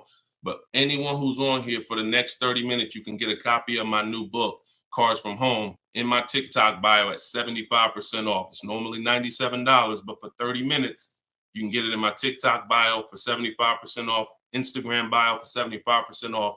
or you can go to deshonsbook.com in the Facebook comments or in the YouTube comments. But let's get busy. Get your copy for 75% on everything I'm going to be talking about on this show. Once again, this is live. It's Wednesday. This is a 12 p.m. noon show. So for those of you who may have seen the broadcast, this is actually live. So we can start typing our questions in. And my man Dolan's going to pull those questions in as you guys type them. And we're pulling questions from TikTok. We're pulling questions from Instagram. Shout out to TikTok. Y'all can start typing your car shopping questions. And let's get busy. What's up, Mike? What's up, Fancy Girl? What's going on, Crows fam? I see you back. Good to see you. What's up, Manly Snacks? Good to see everybody coming in on TikTok. And as you come in on TikTok, can you all start tapping the screen? If you're going to spend 10, 15 minutes with us, start tapping the screen, shooting those likes up. And then my man Dolan is going to bring in the first question when y'all type it. So Instagram, make sure y'all typing. Sometimes Facebook and YouTube, we notice y'all are a little slow. We need y'all to get a little faster because TikTok always types their questions fast. And Instagram usually types their questions fast, but Facebook, y'all got to get a little faster with y'all questions. So we know that y'all going to step up today and start getting your questions in. All right. I see one that came in from JC. You want to pull that one up, Dolan? On YouTube? Okay. Our best deals, are they made from the comfy confines of our home? Or should we hammer it out at the dealership going toe-to-toe, jab for jab with the salesman, finance, and sales managers? Well, you have no leverage when you're face-to-face with someone. And leverage is what gets you good deals. Leverage is what, we up to 500 likes on TikTok already. Shout out to y'all. Keep tapping the screen. Appreciate y'all. And tag a friend. Everybody bring your friends over. They need this just as much as you do. So what JC from YouTube just asks is it better? He's basically saying, am I gonna lose something by not being in the dealership face to face with a car salesman? You know, am I losing something? And it's a good question, but you're losing something by being there. And let me explain why. You're losing something by being there because your leverage in a negotiation, it comes from you talking to other people and having other offers. Let me give you a real example so that you can really understand that. When people are negotiating for your business, you're going to save the most money without trying. You go into the supermarket. Do you have to try to find the best deal on laundry detergent? Do you have to try to find the best deal on anything, spaghetti sauce? No. Why? Because companies are actually hoping that you look and see that they're the best deal. Hey, look, we're on sale this week. Hey, look, choose us. They're trying to get your attention. They realize they're competing with all these other brands and they don't mind. So even with the TV, I always use a TV for example. If you go out to buy a TV right now, is anybody on here worried about overpaying for a TV in 2024? Anybody? And I always want to remind people, as you new people come on, this is live. This is Wednesday, our 12 p.m. live call. So our 12 p.m. live show. So you can ask your questions. This is not our rebroadcast. So what is anybody on here worried about overpaying for a TV? Anybody? No. Why is that? Because you already know that companies are competing to sell you a TV. Sony, TCL, Samsung, all of these companies are competing. Therefore, you know you're not gonna overpay. That's what we bring to car buying. In a nutshell, y'all, if I can wrap up what I'm trying to show you with Cars From Home, the reason why my brand is called Cars From Home, my book is called Cars From Home, my library is called Cars. The reason is because it's a mindset. It's a mindset. You're bringing the same mindset you would bring to shop for your TV to cars. And you don't overpay. You don't have anybody on here worried about having buyer's remorse for the TV. Look, Fancy Girl, Kiki, no. Look, RJ Newscom, no.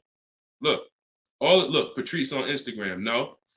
So no one on here is worried about overpaying for any of these items that years ago, we used to be worried about overpaying for TVs, but not anymore.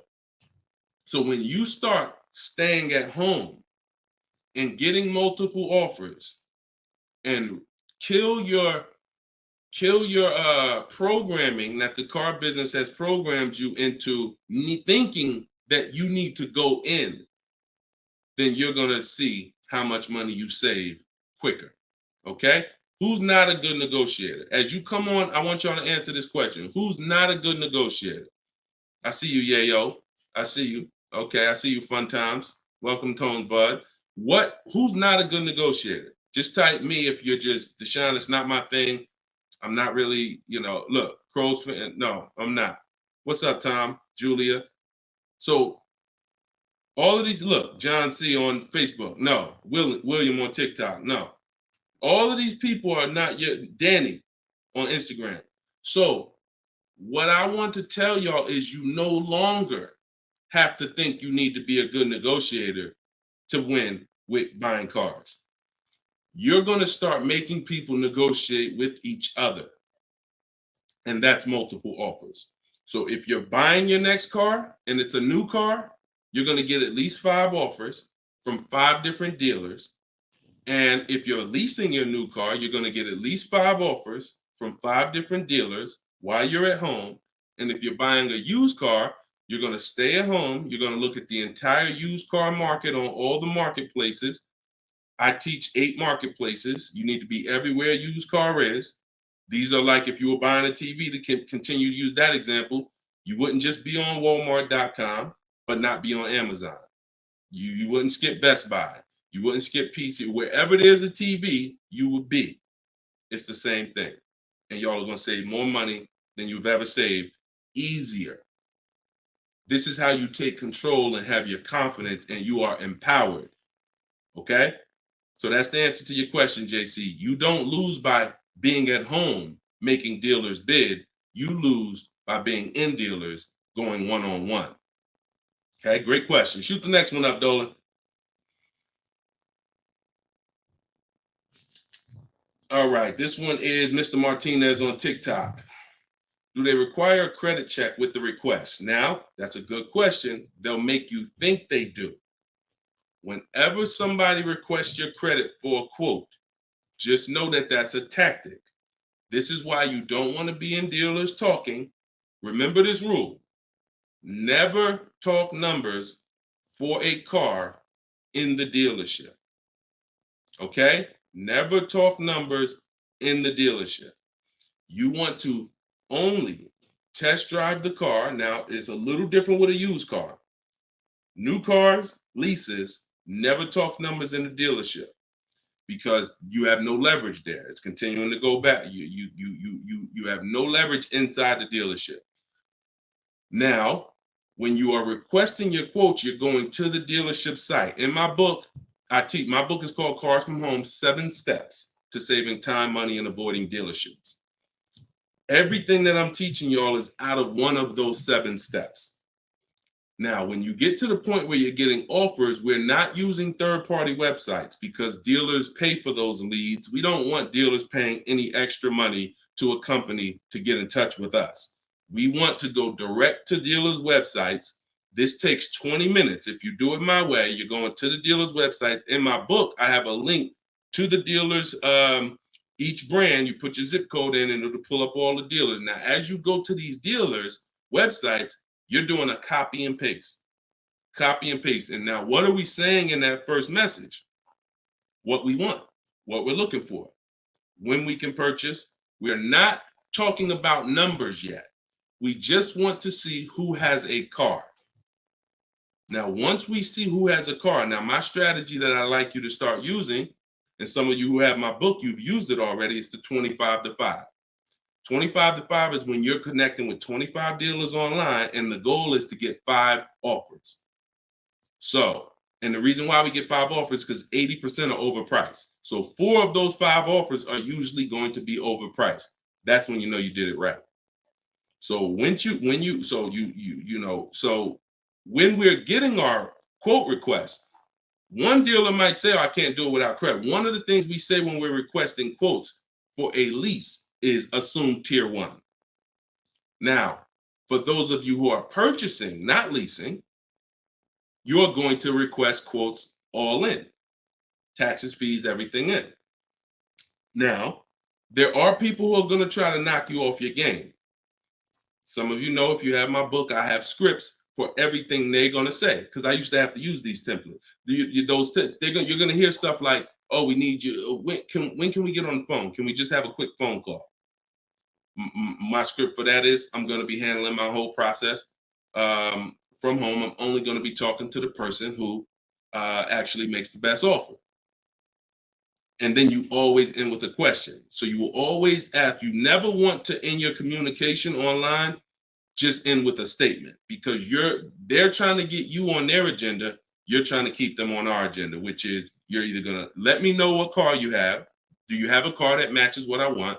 Second, once I confirm you have a car that matches what I want, can you give me an offer for it? That's what we want. And everything we do is to stay on that agenda. Does that make sense? When you're leasing and you're buying new cars, you have to have an agenda, because, again, I'm trying to teach you, I want you shopping with strategy. I've been doing this, helping people since 2021. We've helped over 8,000 people, probably 6,000 with my book, another 2,000 with our video program. So this we know works. I'm not telling you something that I'm hoping works for you. You just have to do it. But what you're going to have to do is stick to the agenda and realize that my only two purposes is to find out, does a dealer have a car that matches what I want? And can you make me an offer on it? That's it. And now I have scripts in my book that do that. For all of you who just came on, this whole show is sponsored by my new book, Cars from Home. And you can get your copy for 75% off. It's normally $97. It's a digital book because I need to update it as things change in the market. And if you got a print book, if I printed a book and now I mailed you a book, now you got the book and it works now, but when you go to use it a year from now, some things may change, some websites may change and whatnot. Now you got to buy another book. So this book is a one-time, you get upgrades as I upgrade it, and I probably updated it at least 4 times since I launched it.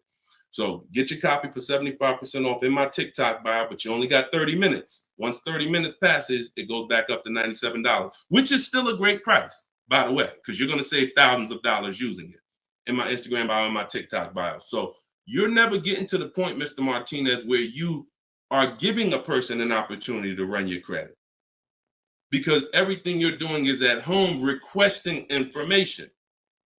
So as long as you get into the business of being at home, writing and requesting prices and seeing which dealer is going to offer you the car for the best price, you're never going to be in a position where you need to be giving your credit, because there's no reason. And if you give your credit, you really fell for the game, because now they locked you into them, which is the goal. So no reason for everybody, no reason to give credit to give somebody our credit to get an offer. All right, go ahead, Dolan. Next one. Type your questions. I see a lot coming in from Instagram. I'm in the dealership right now.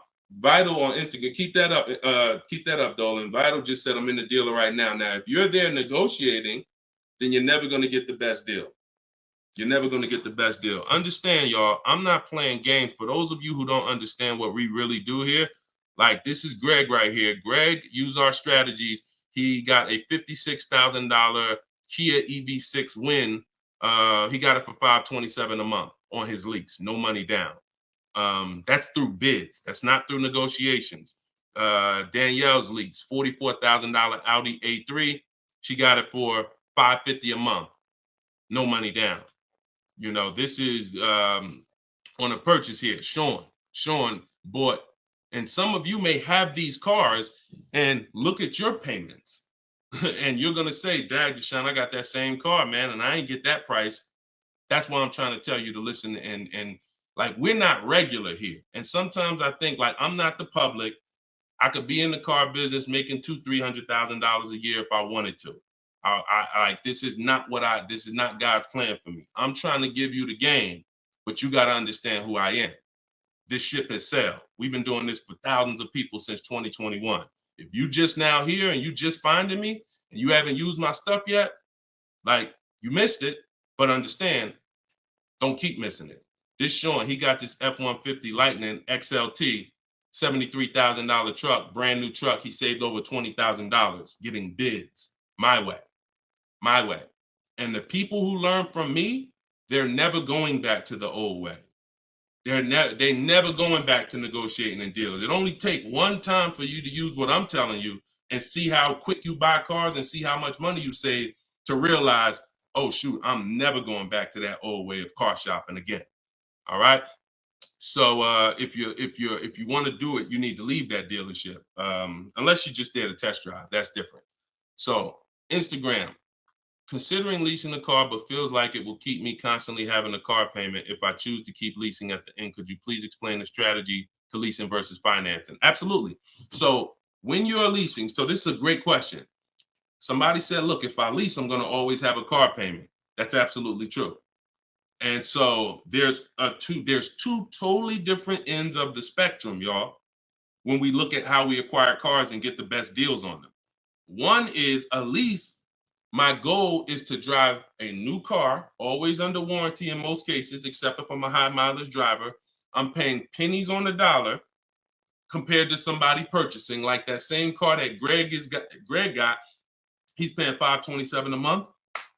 That same vehicle would be, it's a $56,000 car. That same vehicle will be $1,000 a month on the car note, at least on a 6-year car note. So I'm paying pennies on the dollar. I just had somebody today, he's going to pick up a brand new Kia Telluride.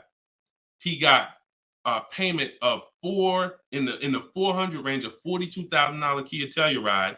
Once he negotiated it, he decided he was going to put $2,500 down because he wanted his payment where it was. But he already had a ridiculously low payment. It was like a 1.1% lease deal on a Kia Telluride. I told him, I said, you know that same Kia Telluride, $42,000, that would cost about $800 a month to purchase? He said, yeah, I know. I used to buy one. I used to buy mine. He actually had one. It got totaled. So he knows how much he was putting into that vehicle before he actually figured out he's not an 8-year person. So if you're not keeping your cars 8 years, you should be shopping for aggressive lease deals because it's pennies on the dollar. And we shop with bids because it's easy. It's fun. We're in control. And that's the way we do it. Now, the other side of the spectrum are long-term vehicles that are going to be what we call a keeper. If anybody who has a keeper in their household, type a K. If you have a vehicle in your household right now that you've had for more than 8 years, type a K. Type a K. Type a K. As you come in, y'all, if you're on Instagram, could y'all hit that paper airplane? It looks at the bottom of the screen. It allows you to share this broadcast with your friends. And could everyone who shares, could you share this broadcast? It does help. It matters. And I'm never going to stop asking for it. And I'm never going to stop appreciating the people who share. I appreciate you guys. And your friends will appreciate you more than anything, more than even I appreciate you. When you tag a friend who doesn't know me and they're car shopping, they'll appreciate you more than even I appreciate you. So, okay, all right. So we got John on on Facebook. We got Michael. We got hold on, let me see. Acura MDX. Rob Korn got an Acura MDX on Instagram. He's had it 195,000 miles. So these are what we call Derek on TikTok, Donald on TikTok. These are what we call keepers. These are vehicles that, again, someone asked a question about understanding if I always have a car payment, if I lease, can we please explain the strategy of leasing versus financing? I just told you the benefits of leasing. Now, all those benefits come at a price. Now, the other side of the spectrum is the long-term keeper vehicle where now we have outlived depreciation because the unseen expense is the one that's killing you. The unseen expense is depreciation. When you buy your car today for $30,000, tomorrow it's not worth $30,000, right? Tomorrow. You can buy a car today for $30,000 and bring it back to the dealer tomorrow. They're not just giving you your $30,000. You've lost money in 1 day. That's depreciation. Now you can sit that car outside your house and you can have that car, you don't drive it 1 mile. You never even touched it. And you go out there and a year later, is it worth 30,000? No, right? You never told, but Deshone, I didn't even drive it. But you understand, it's not worth 30,000 anymore. It sat there for a year. Now it's probably worth 24,000. That's depreciation. So some of you have been trained to think, oh, well, I buy my cars because I don't want to pay for the mileage.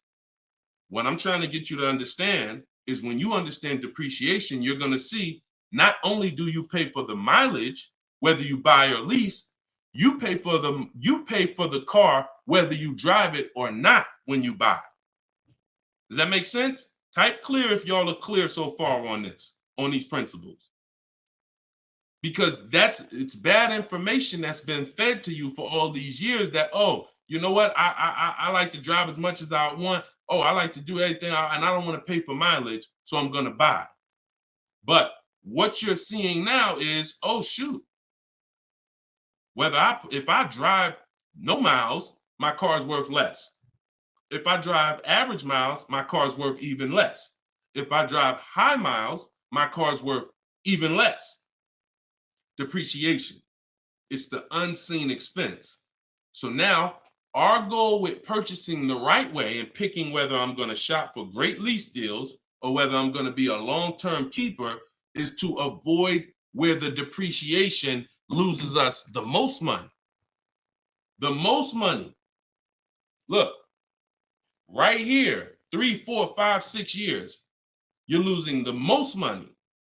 This is when you don't want to have bought your car and replaced it, because you're losing thousands and thousands of dollars every year. And now many of you have been taught it's okay to switch cars while you're in here, dropping. But going back to the keepers know, all right, I'm switching cars when my value is like this, my depreciation. So all of you who said out there that you got a car that you've had for 8 years, 10 years, 12 years, now you're gonna, here's what proves to you what I'm saying is true. The keepers, which is why I'm trying to get you guys out of that middle, all you 3, 4, 5 year people, 6 year, 7 year people that do not lease. You don't keep your cars long enough to outlive this depreciation, but you don't lease. You're losing the most money by far. By far. Thousands and thousands of dollars every car you buy in resale value because you flip cars, try to trade them in while you just lost thousands and thousands of dollars. So on the other end, those of you who said, Deshone, I got a keeper outside, if that car today is worth $5,000, a year from now, it's probably going to be worth $4,800. That means you're no longer losing value like this. You're only losing value little by little, and you've outlived the depreciation. So your goal when understanding should I lease or buy is like, Deshone, okay, how do I avoid this? Well, if you're not keeping your car 8 years, you should be shopping for leases.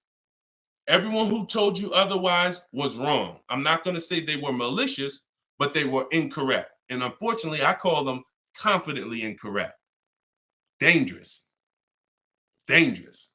Being confident and incorrect is dangerous to you and others and everyone who's going to listen to you. So I'm telling you the truth based on numbers that shopping for lease deals is here. If I'm not keeping my cars 8 years, I need to be shopping for great lease deals. If I'm going to keep my car more than 8 years, then I'm going to purchase and I'm going to make sure I get a car that's going to last 8+ years so that I can outlive the depreciation and win with long-term ownership.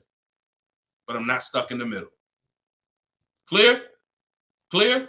Everybody clear before we move to the next question? JC said, my man hitting on all cylinders. I appreciate you, man.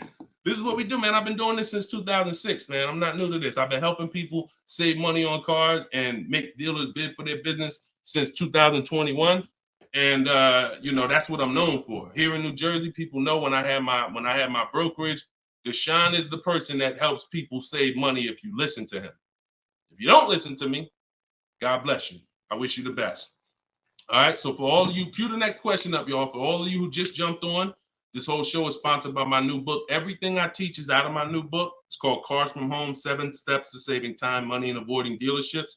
It's normally $97, but as part of our launch, you can get your copy for 75% off. It's a digital book. It'll be in your inbox in literally 3 minutes. And if you're on TikTok, you won't leave the broadcast, so you don't have to wait until the show is over to click the link in my bio, get your copy, and then you can come back and listen to the rest. Same thing on Instagram. And we got something in the comments for Facebook and YouTube. You guys can click the comment section, or if you're watching us on television, you can scan the QR code with your phone. All right, let's go, Dolan. Shoot that next one up, brother. Let's keep these questions coming, y'all. Keep typing them. And again, we're live right now, Wednesday. This is our Wednesday 12 p.m. live stream. I want to make sure I keep saying that because we broadcast these shows all day long so that some of you could tell your friends if they missed the live show, they can still see the broadcast. But right now, it's Wednesday, and this is our 12 p.m. live. So ask your questions. This ain't a rebroadcast. JC said, could you please share with us your insights on how to best eliminate dealer add-ons, addendum lists from the deal? Example, windows etching, low jack, nitro in the tires, Scotch guard, okay. You name it, whatever. I always say this, and I have a video that has done well. It's been seen by several people, and it says we don't negotiate with dealers with fake fees. You can see what I need you to know is 80% of dealers are overpriced. 20% are trying to beat their competition and they don't mind competing. These are the best people in the world. These are the people you want to find and buy from. But there's 17,000 new car dealers in this country. There's 100,000 used car dealers in this country. Somebody tell Isaac on TikTok that we just answered that question. So if there's 17 million new car dealers in this country, 17,000 new car dealers in this country, and 100,000 new car dealers, used car dealers, and 80% are overcharging, then you need a strategy to find the 20%. That's another reason why you cannot walk into a dealer and think you're going to get your best deal, because you don't know. You have a much higher chance of finding an 80% than you do a 20%. Does that make sense? It's more than likely when you walk into a dealer and you request a quote or you request an info, even the dealer that you've been buying from, they're going to say, it's more than likely you're dealing with an 80% dealer just based on the sheer numbers. It's not 50-50. And like I said, I've worked with 8,000 people since 2021. We have the data to show this is not 20% is who you're looking for. That's who we're looking for. So what we do is we need to sort for them. We're not looking to walk in. We're looking to stay at home and sort for them. The 80% are going to do what the 80% do. To answer your question, JC, I'm not interested in getting an 80% dealer to take off their fees because that's not what they do. Thanks, Carter's dad. That's not what they do. They charge fees. People pay fees. People who walk into them and buy the old-fashioned way. Your friends. Some of my friends who don't know me, most of my friends know me though now. So, pretty much everyone that knows me in real life uses what I teach. But some of your friends, pretty much any of your friends that ain't doing what we teach, they're out there walking into dealers. And the 80% are going to do what the 80% do as long as people keep paying it. As long as people, all right, man, well, look, you're going to have to take some of that off. It's made up to begin with. So how do I win if you're taking off $2,000 of fees you made up and then I think I won? How's that a win? So the tactic is the worst kind of people are going to start so high. It's called padding the deal. So when you walk into the dealership, I'm padding the deal if I'm the worst kind of person. If I'm somebody who I bounce from dealer to dealer, I make a lot of money, but my customer service scores are low, but I make a lot of money, so I always have a job. Now what I'm going to do is you're going to sit down, and I'm going to say, all right, which car are you looking for? Which car are you looking for, Diana? All right, Miss Roberts. All right, here's what we're going to do. Okay, so it's going to be working out about $650 a month. All right.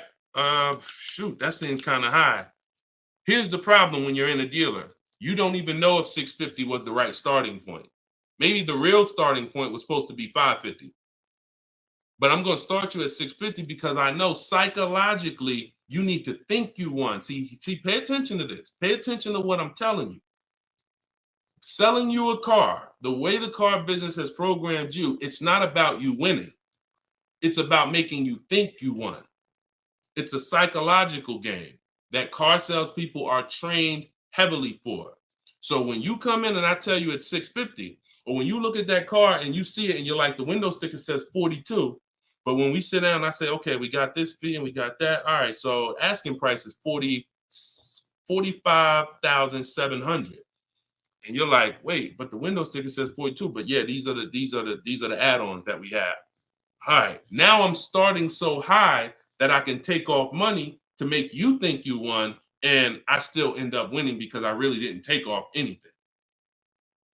So this is why we don't play the games of back and forth with fake fees.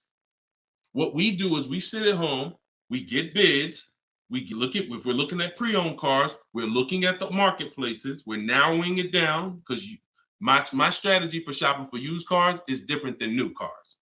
New cars and leases, we use something called the 25 to 5 strategy. That's when we reach out to 25 dealers to get 5 quotes. Used cars, we use the multiple marketplace strategy where we go to all the used car marketplaces and now we look at what the low price is in the market and we sort it down to our top 3, top 5. And then we take it, we got to make sure there's no fake fees on them because that's a tactic they'll use on used cars. Fake fees, put a price out there. So everything is a screening process. That's what I want you using, a screening process, a sorting process, so that the best deal reveals itself. You don't negotiate for it. But we don't try to turn 80% dealers to 20%. They're never going to be that. Maybe they will if we change the whole industry, and they won't be able to keep their job if they don't change. But for today, 80% dealers are going to do what 80% dealers do. That's not our job. Our job is to find the 20%. Clear? Good question. Great question. Shoot the next one up, Dolan.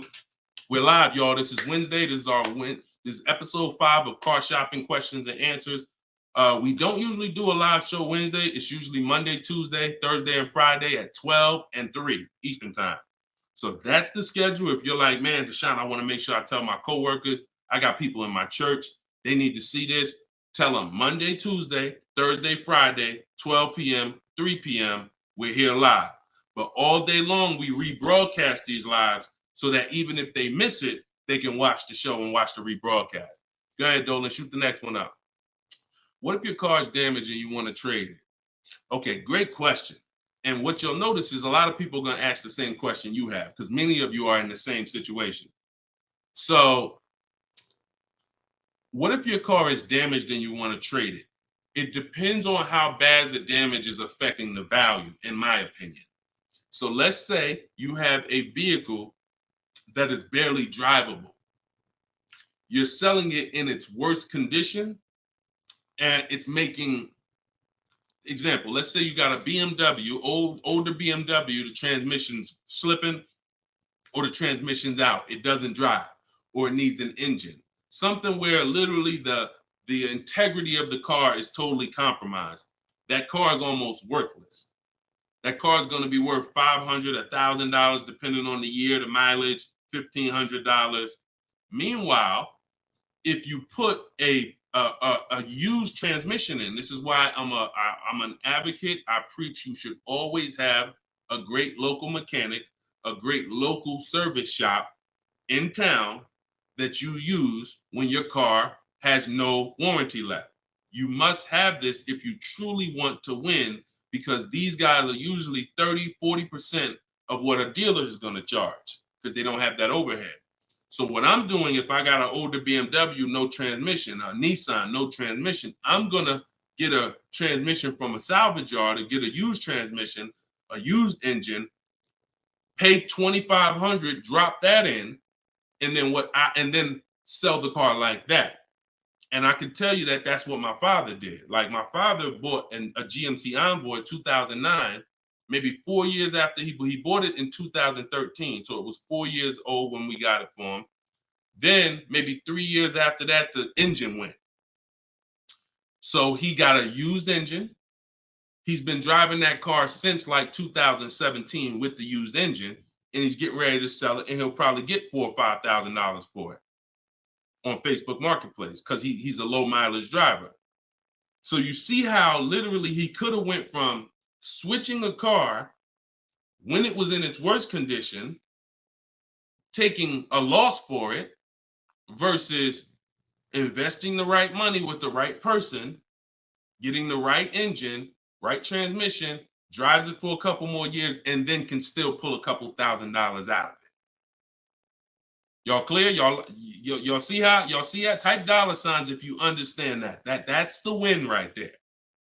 Not taking the loss and saying, all right, let me just get out of this car, it doesn't drive, and just taking the L. Big financial loss. Now, if you don't have major damage, then I wouldn't say fix it. If you're gonna go and you got a couple nicks on the car, then it might cost you $500-$600 to get the nicks touched up, but then the value of the vehicle only changes by $500-$600. So it was really a wash. You put 500 out, the car's worth 500 more. You want to only repair stuff that when you spend the money, you get double back what you spent. I put 2,500 in, it increased the value of my car by $5,000. And that's typically my opinion and my rules on how I like to operate when it comes to damage. Yes, I'm actually live right now. And why is your name the Auto Advisor? We got the Auto Advisor on TikTok. Go ahead, shoot the next one up, Dolan. All right, this one from YouTube. Alberto Romo. My car has some equity. Dealer called me if I want to trade for a new one. Car has less than 30,000 miles. Should I do it? Who's getting calls from dealers right now begging them to come in and look and let them buy your car? Who's getting calls? Who's getting emails? Who's getting letters right now from dealers? Fancy Girl Kiki said me. You're getting calls. You're getting calls. You're getting emails. You're getting letters. Hey, Ruben, we'd love to buy your car right now. Hey, Isaac, we could get you out of your car early. Come in right now. A lot of you, right? I see a lot of you. The reason that's happening, look, he's saying lock on Instagram, me. So the reason this is happening, y'all, is because they're depending on you letting the dealer be your first offer for your car. Now, see, dealers know they're getting outbid right now. They're not able to buy as many cars as they used to because people are getting used to. I mean, it's almost a curse word in my book. We don't use this word. We don't use the word trade. And some of you who have seen me in the past, you know we don't use the word trade. There's only one scenario where we need to trade, and that's if we have too much negative equity. The reason why we don't trade is because trading is not a bidding system.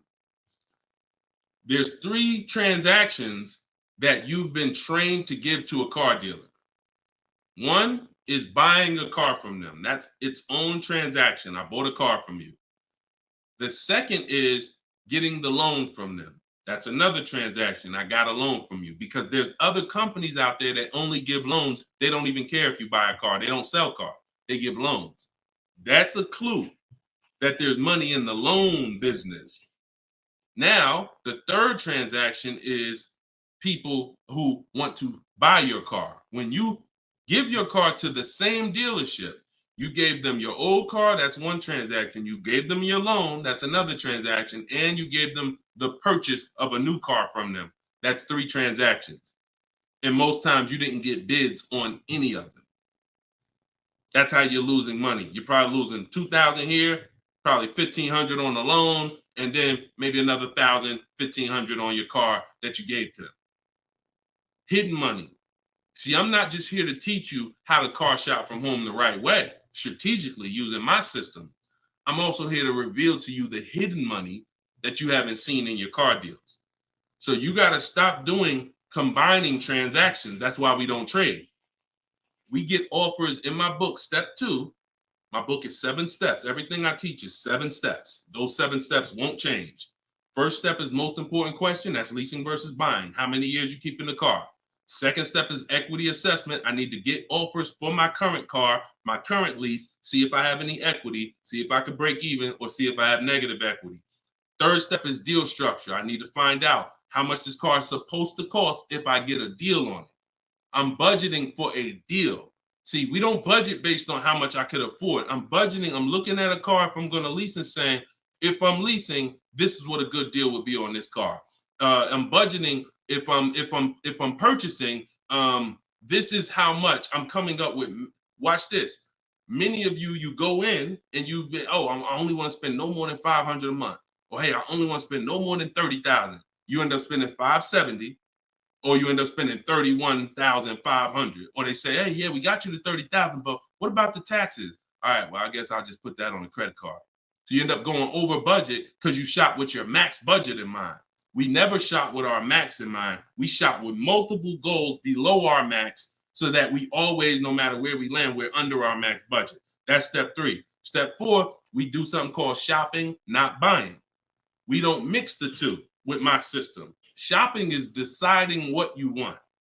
Buying is step 5 when we go into the market and we start getting offers on what we want.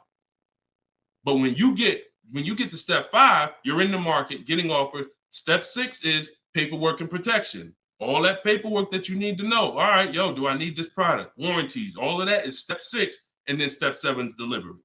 So everything I'm teaching you falls under one of those 7 steps. And I'm trying to get you to use a system instead of winging it.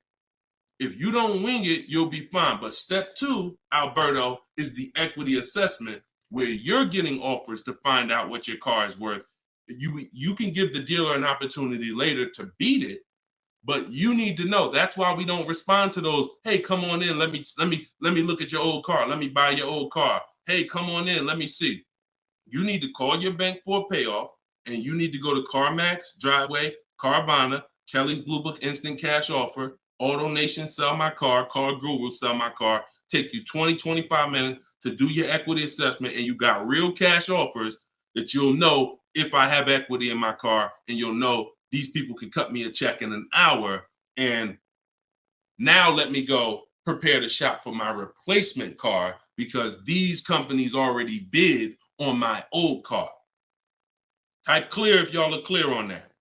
That's the equity assessment. That's my 7-step system. That's why my book is called Cars from Home, 7 Steps to Saving Time, Money, and Avoiding Dealerships.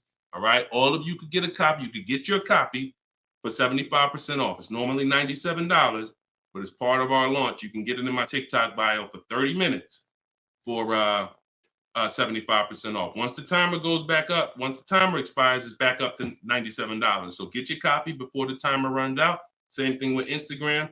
Go to my Instagram bio. You'll have it 3 minutes and you come back to the show. And if you're on Facebook or YouTube, we got links in the comment section for you. All right. Great question, though. Look, go ahead. Shoot the next one up, Dolan. Oh, it said, this man, bro, spitting gold fire for real. I hope this isn't going over anyone's head. Me too, bro. Listen, me too. Keep that question up. Fancy girl Kiki from TikTok. But me too, bro. Like, I'm sitting here, man, and I pray every day that the Lord help me to look. I want you to even see. I gotta unlearn. That's why I represent this brand. I got to unlearn. Like, I have been programmed, and the people who programmed me have actually programmed me because they make more money by me staying programmed. So some of you, it's unfortunate, are not going to spend $24. You're not going to spend $24. Now, I had people get the book for $97. It's people that might be on here that say, man, I got the book before we even had this sale. $97, but some of you are not going to spend $24 to get the book. But you want to go into a 5-figure transaction, a 5-figure, $10,000, $50,000, $100,000. Some of you who are buying luxury vehicles and exotics transaction, but it's something about not, and that's just unfortunate. All right, fancy girl Kiki from TikTok. Is it true that you can have your down payment go towards your payments? So, all right. So when we're working out our loan, again, this is still combining the loan and the purchase of the car. Because when you're actually trying to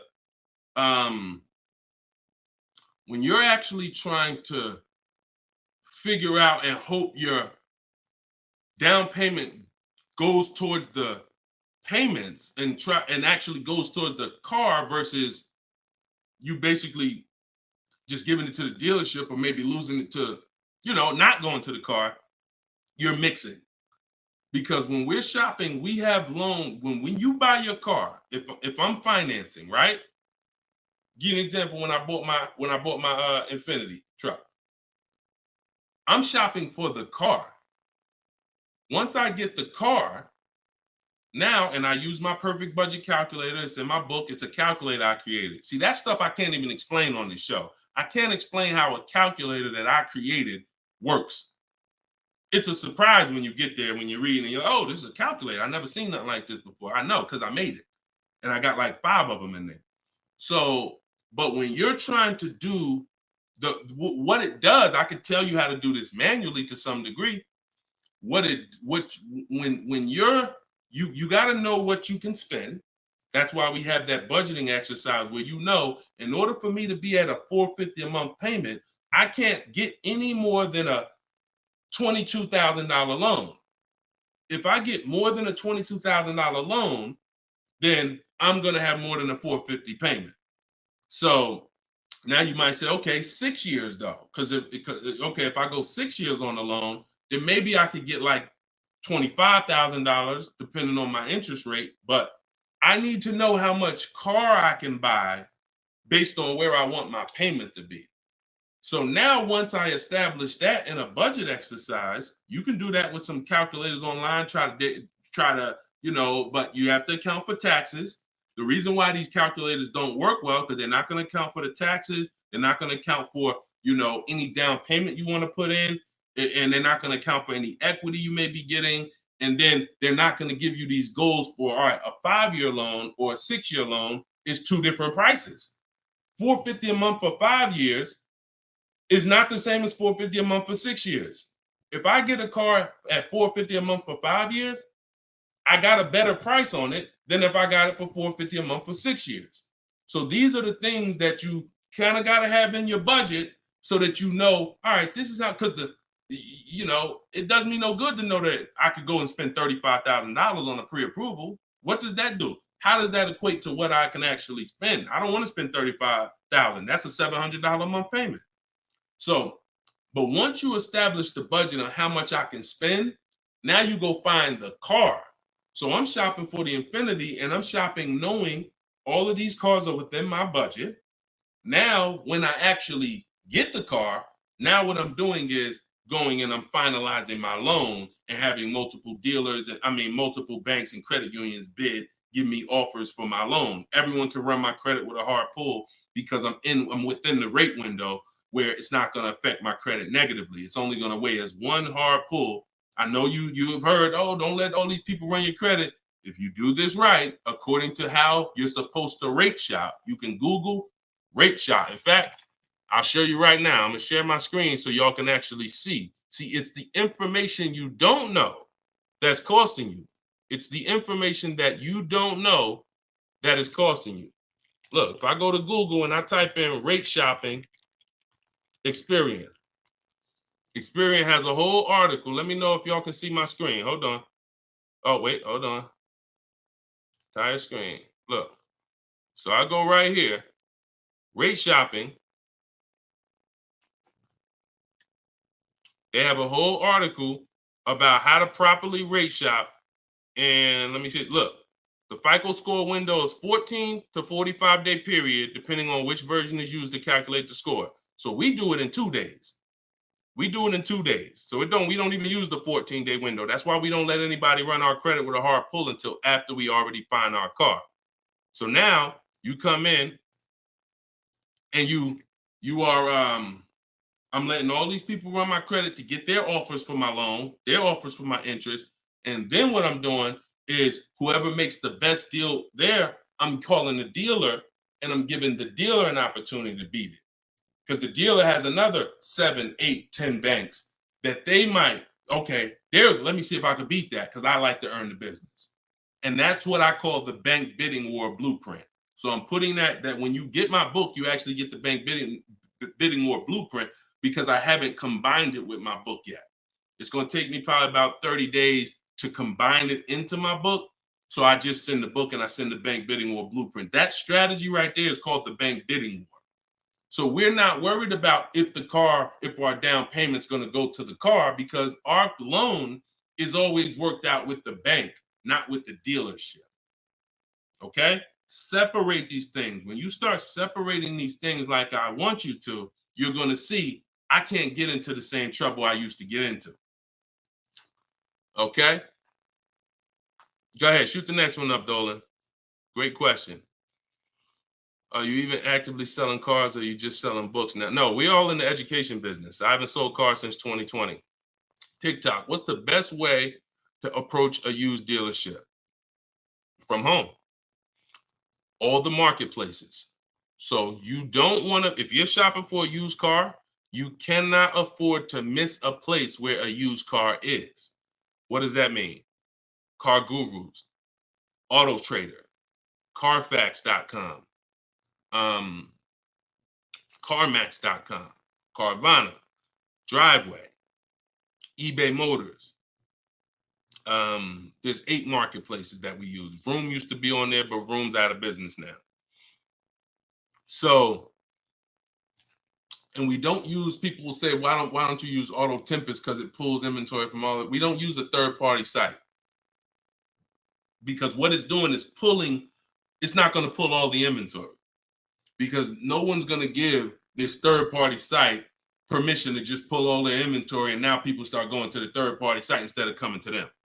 So we just go direct to the marketplaces. And then the first thing we're doing, once we know our budget and what we can spend, we're going and we're looking for our car, but we are not going, the first thing you need to do if you want to get, y'all know, like what I'm famous for is teaching people how to get below market deals from home.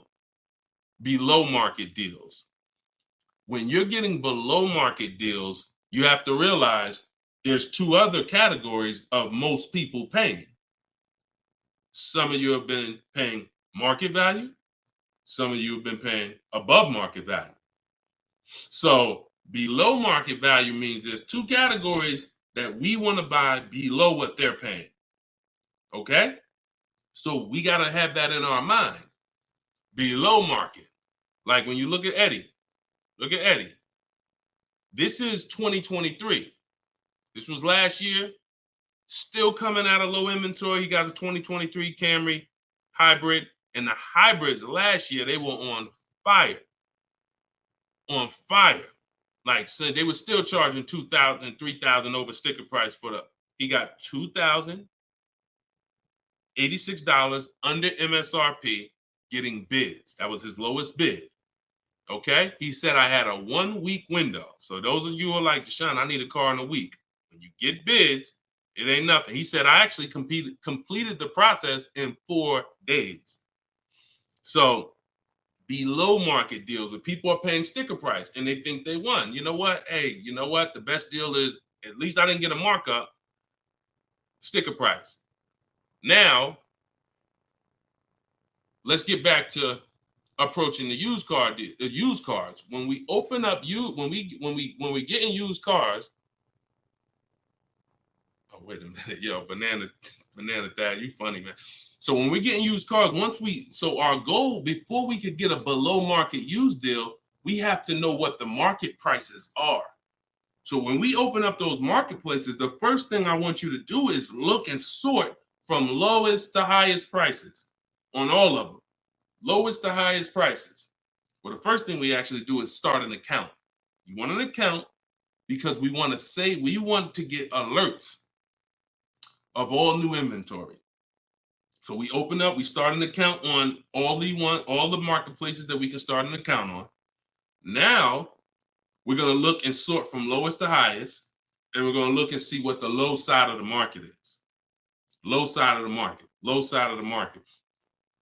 Now I might say, okay, the low side of the market is about 22, 23. If you're doing it right, you're always going to have prices that are $3,000, $4,000, $5,000, $6,000 more. If you don't see that type of spread, you're not doing it right. So now we know this is the low side of the market. Now here's what comes with the low side of the market: bad Carfaxes, frame damage, salvage titles, sketchy history, damaged cars. That's good. That's what comes with it. What we're looking to do is see where those cars are priced at, and we're looking to be right above them.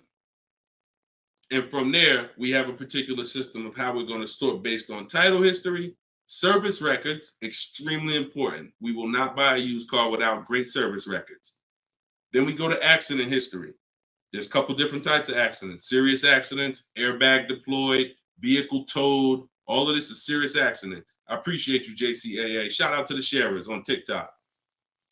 Now we go to, then we need to verify there's no bogus fees, because that's a narrowing down. Now that'll narrow us down to like a top 3, top 5, top 7. But some of those vehicles are going to have bogus fees, guaranteed.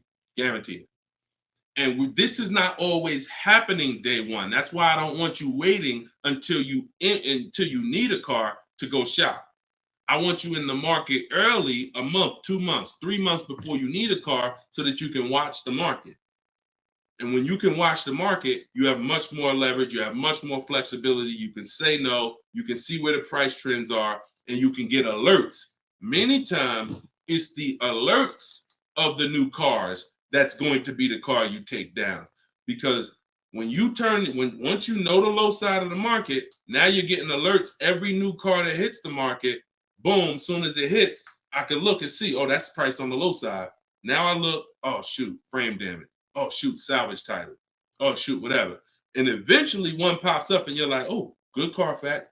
Oh, good title history. Boom. And now we're preparing to get ready to take that car off the market. We can't test drive used cars until we're ready to buy them, though. That's the only reason we can't do 100% of our used car deals from home, ever.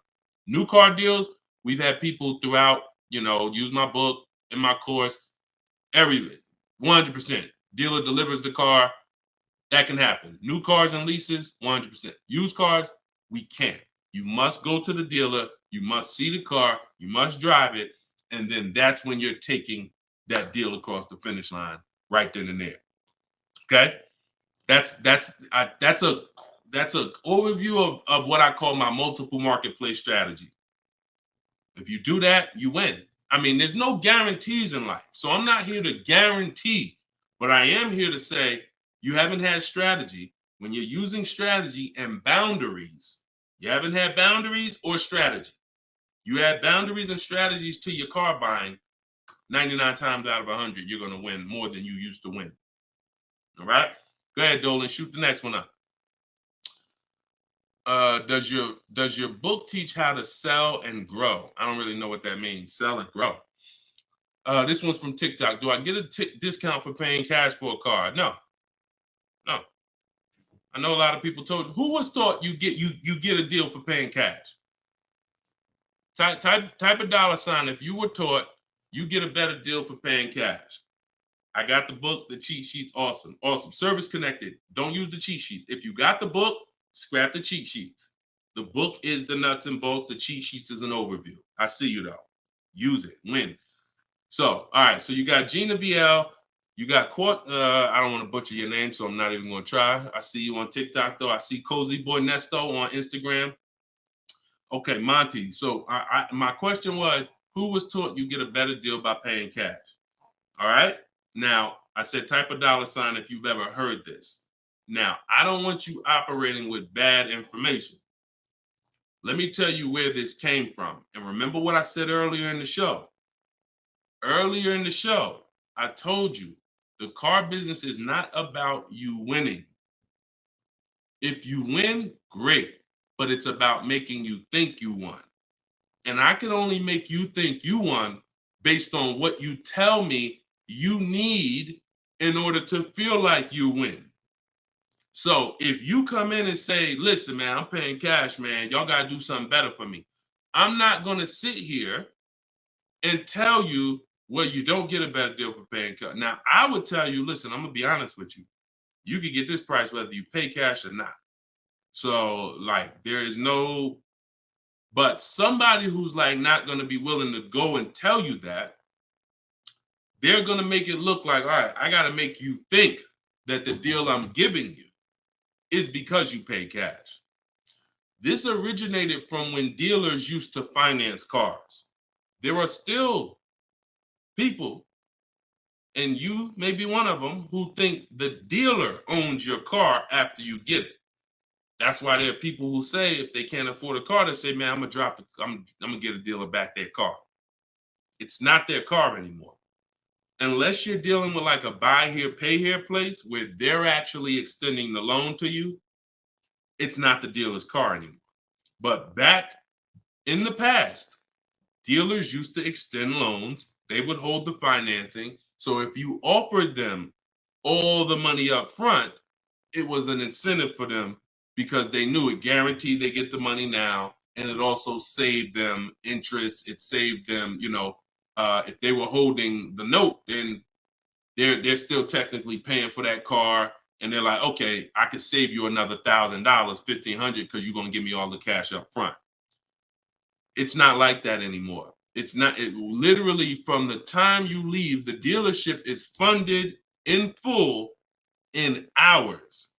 Like by the time you drive off, wire transfer, the dealer is funded for the car. The funds come from Bank of America, Chase, TD, M&T Bank, whoever it comes from, wired to the dealer. From that point, it's between you and who? Who's on the title? Who's the ones calling you if you don't make the payment? Who's the one setting up the car to be taken if you don't make the payment? It's not the dealer, right? It's the bank. So it's always between you and the bank from that point, which is why you don't get an exactly life experience. You're not getting a better deal paying cash. And that's just because that's the way it's set up. Now, the rare exception that you may see, and this doesn't happen a lot, sometimes there's like a low interest rate. Like when I was with General Motors, we might have like all right, you could get 0% interest, or you could get a $5,000 rebate. Only on a new car though. But you can't do both. So if you had somebody who could pay the cash, maybe if they save more money by taking the rebate than they would if they were to take the loan. So in which case, you're not getting a better deal because you're paying cash. It's just an incentive to, you're getting a rebate. But so those are these are very rare circumstances. So I just don't want you going in and telling you that you heard that from me. And I'm just telling you that's the truth. Like that is the truth. And when you really look at how banking works and how dealerships work and the fact they don't own the car, you'll understand there's no incentive to you paying cash at all. And if you're not investing your cash, see, I want you to also think about what you're doing with your money. Because if you want to pay cash, God bless you. Pay cash. Interest rates are high. Put as much down as you can. Pay cash. Get the loan out of there as fast as possible. You're paying 6, 7, 8, 10%, 12%. Get the loan out of there. Pay it off or make a large down, only finance a small portion of the car. But if the rates are low, which at some point we do believe rates will be low again, or I always tell people in the bank bidding war, you got to check, see if there's any special interest rates. There might be 0%, might be 1%, 2%. So if those instances exist, there are people who your money's invested. You're getting 8% on your money. You're getting 6%. You're getting 10%. You're in real estate. You're getting 15%. It makes no financial sense to take that money that's earning money for you out and put it into a car that is going to lose money for you. That $20,000, $50,000 you put in the car is going to be worth half of that in 3 and 4 or 5 years. 5 years, it'll be worth half. So these are the things I talk about. I don't believe in one size fits all car advice, y'all. That's why I'm always saying it depends on this situation. If you're this type of person, if you're keeping your cars 8 years, you should be buying. If you're not keeping your cars 8 years, you should be selling. I mean, you should be leasing. A lot of people think, okay, Deshone, you talk about leasing a lot. I talk about leasing for people who are not keeping cars 8 years because they've been taught that they should still be buying. But I'm putting you in the strategy that's custom to your life versus what you've been hearing, which is people telling you, hey, do what I do. Only buy used cars, pay cash for them. And that's your situation. So anyway, so all of this is out my book. Cue the next question up, Dolan. We got a couple more minutes and then we'll wrap. All of this is in my new book, Cars from Home. It's called 7 Steps to Saving Time, Money, and Avoiding Dealers. Normally $97. You can get your copy for 75% off for 30 minutes. It'll be $24. And everything I teach is in there. You know, everything that my my students in my video course have had, my coaching. This is the same 7-step strategy that we use to get these below market deals. And I've been showing them throughout the show. So if you just jumped on, like we've been showing these deals throughout the show. All right. Go ahead, shoot the next one up, Dolan. How can we eliminate dealer add? Oh, we did that one. Yeah, we did that one from YouTube with the dealer add-on.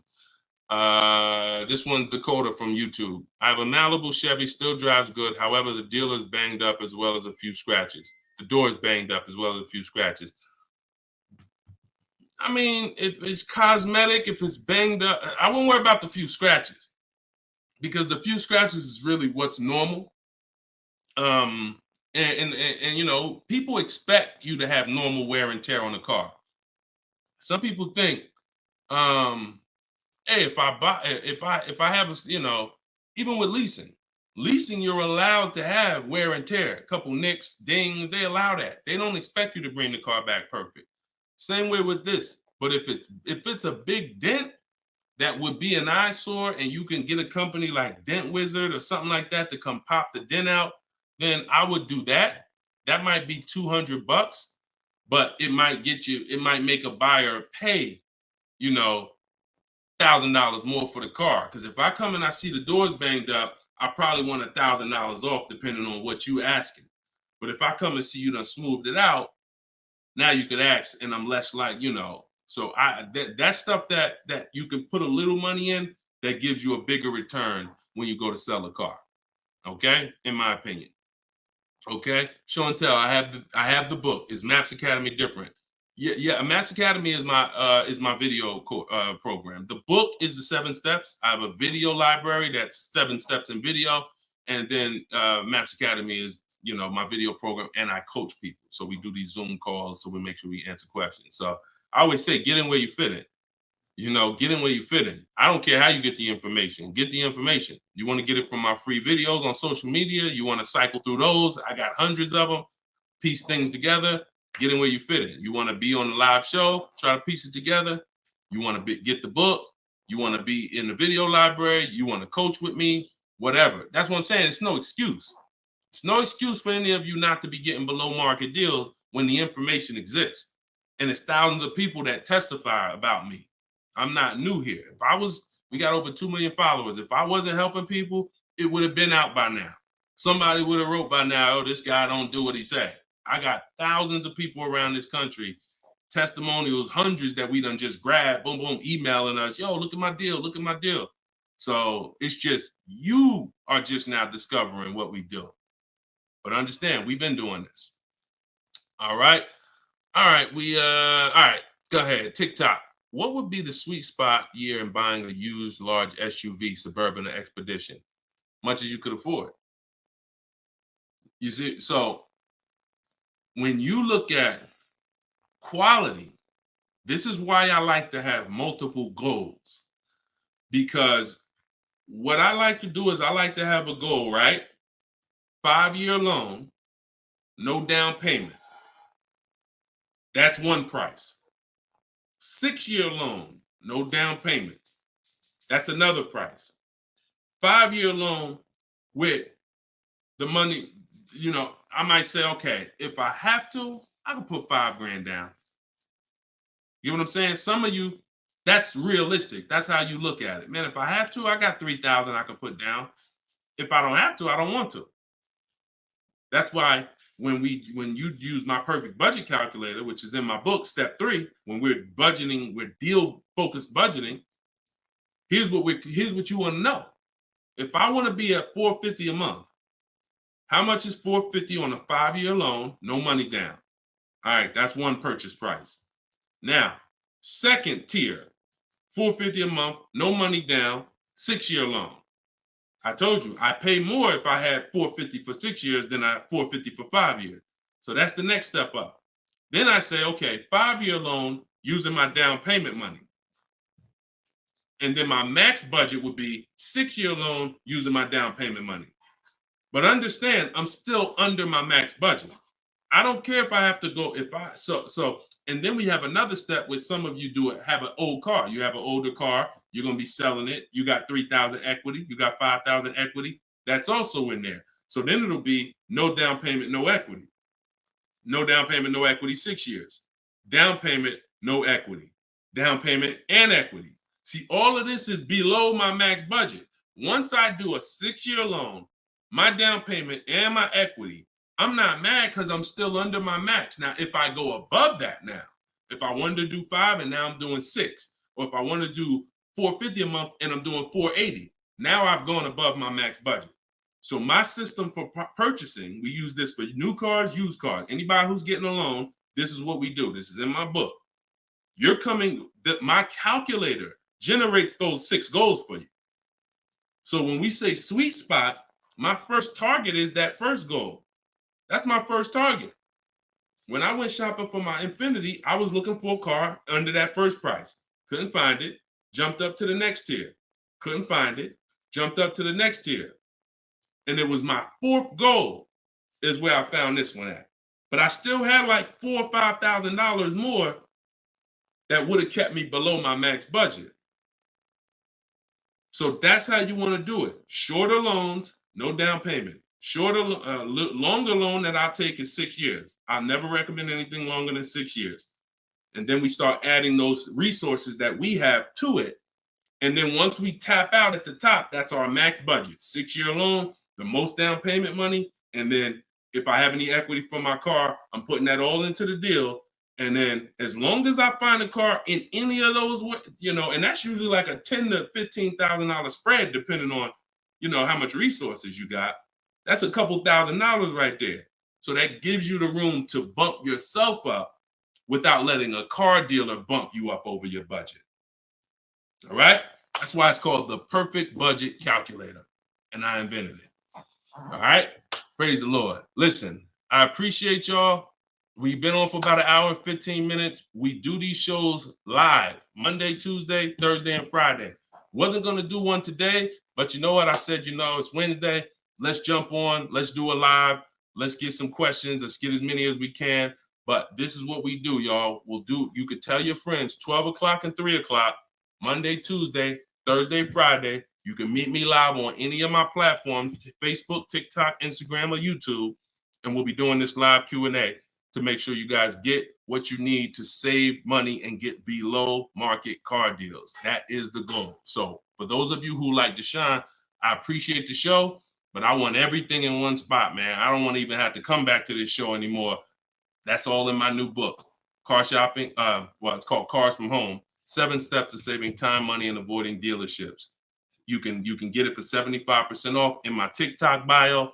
It'll be in your inbox, and everyone who gets a car, who gets a book, right when you purchase, I give you a support email.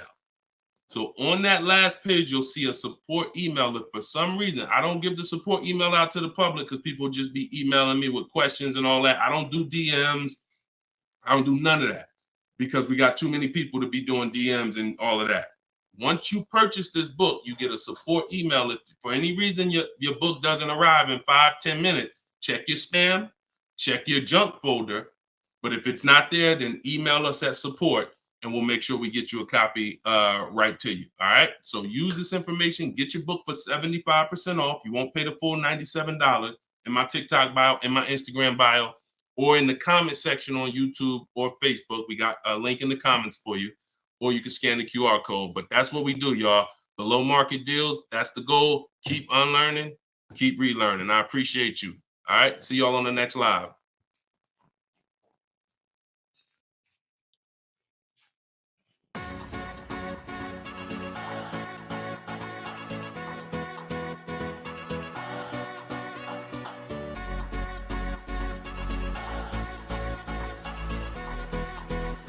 The worst possible thing you could say when you walk into a car dealership. I spent 5 years with Mercedes-Benz, 5 with General Motors, and the worst thing a person could say when they walk in is, if you could just get me to this payment, we got a deal.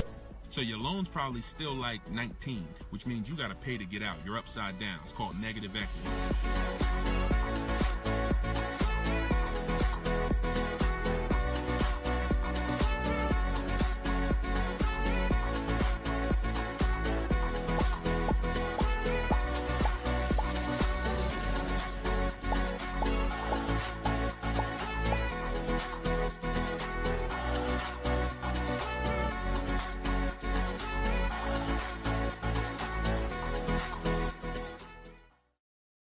Gail.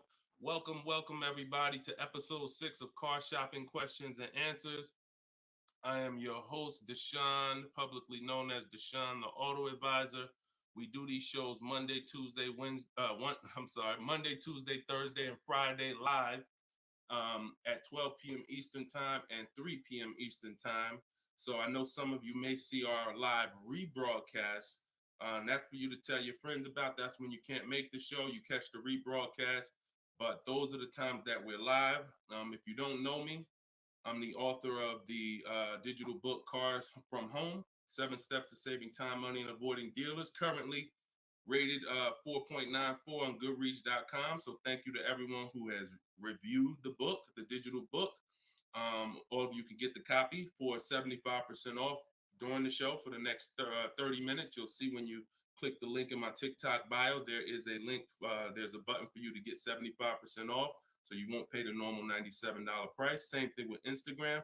And you guys on Facebook or YouTube, you can click the button in the comments and you can get your copy. So come on in, start typing your questions. We do this, we do rapid fire Q&A. I see a lot of people coming on the TikTok, and we got Dolan pulling questions. So no matter where you're watching us from, type your questions and we're going to pull them into the live show and we'll get them answered right now. All right. So I'm excited about this show. I see we're continuing to see people getting below market deals. If you don't know that the goal is for you to get below market deals, and the goal is for you to not spend more than 30 minutes in a car dealership. I spent 14 years in car dealerships. So you're not learning from somebody who's just like you. I'm just like you in that, I buy cars, I lease cars. That's the way we're similar, but I'm an insider. I'm an auto industry insider. My business for 14 years plus was in car dealerships. So start typing your questions. Let me tag everybody on Facebook and let's get down to business. Okay, whenever we get the first one, Dolan will put it up. Let me just tag my people here on Facebook.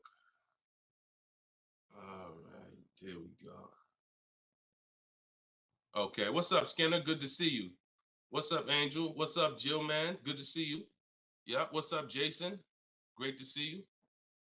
All right. Brother said he's been doing it. Oh, what's up, Auto Advisor? Good to see you. Absolutely. All right, y'all got to type fast. I know you probably, and try not to make your questions long. Try to get all your question in one shot, but try not to make it too long where it can't fit in. All right, this one's from TikTok. Isaac from TikTok said, best current APR rate for tier A1 credit. So the best APR is always going to come through getting bids. Now I know this is new. This is new to most of you. But getting bids is how you're going to get your best and guarantee your best car deal, your best loan. So I'm going to lay out this process we call the bank bidding war. And if you follow this step, you'll be able to have 10, 15, 20 banks and credit unions bidding for your loan. And then you'll be able to pick the best one. And the way you do this is extremely important, because if you do this right, then it's only going to have the same effect on your credit score as one hard inquiry. So think about what we're saying. We're going to allow multiple people to access our credit with hard inquiries, but at the end of this period, after we get our car, the weight on our score, the effect on our credit score is going to be one hard inquiry.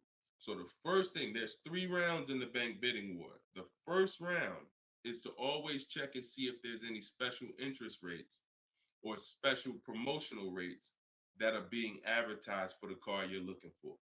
So let's just say you're shopping for a, Kia Telluride. You're gonna now check and see, is there any special interest rates? 0%, 0.99%, 1.99%. All of these rates are like a finance rebate. That means there's no bank or credit union that's gonna beat them. So this is the first round. So if we do get a special interest rate there's no reason for us to even shop for interest rates other than that, because again, no bank, no credit union is beating 1.99, even 2.99.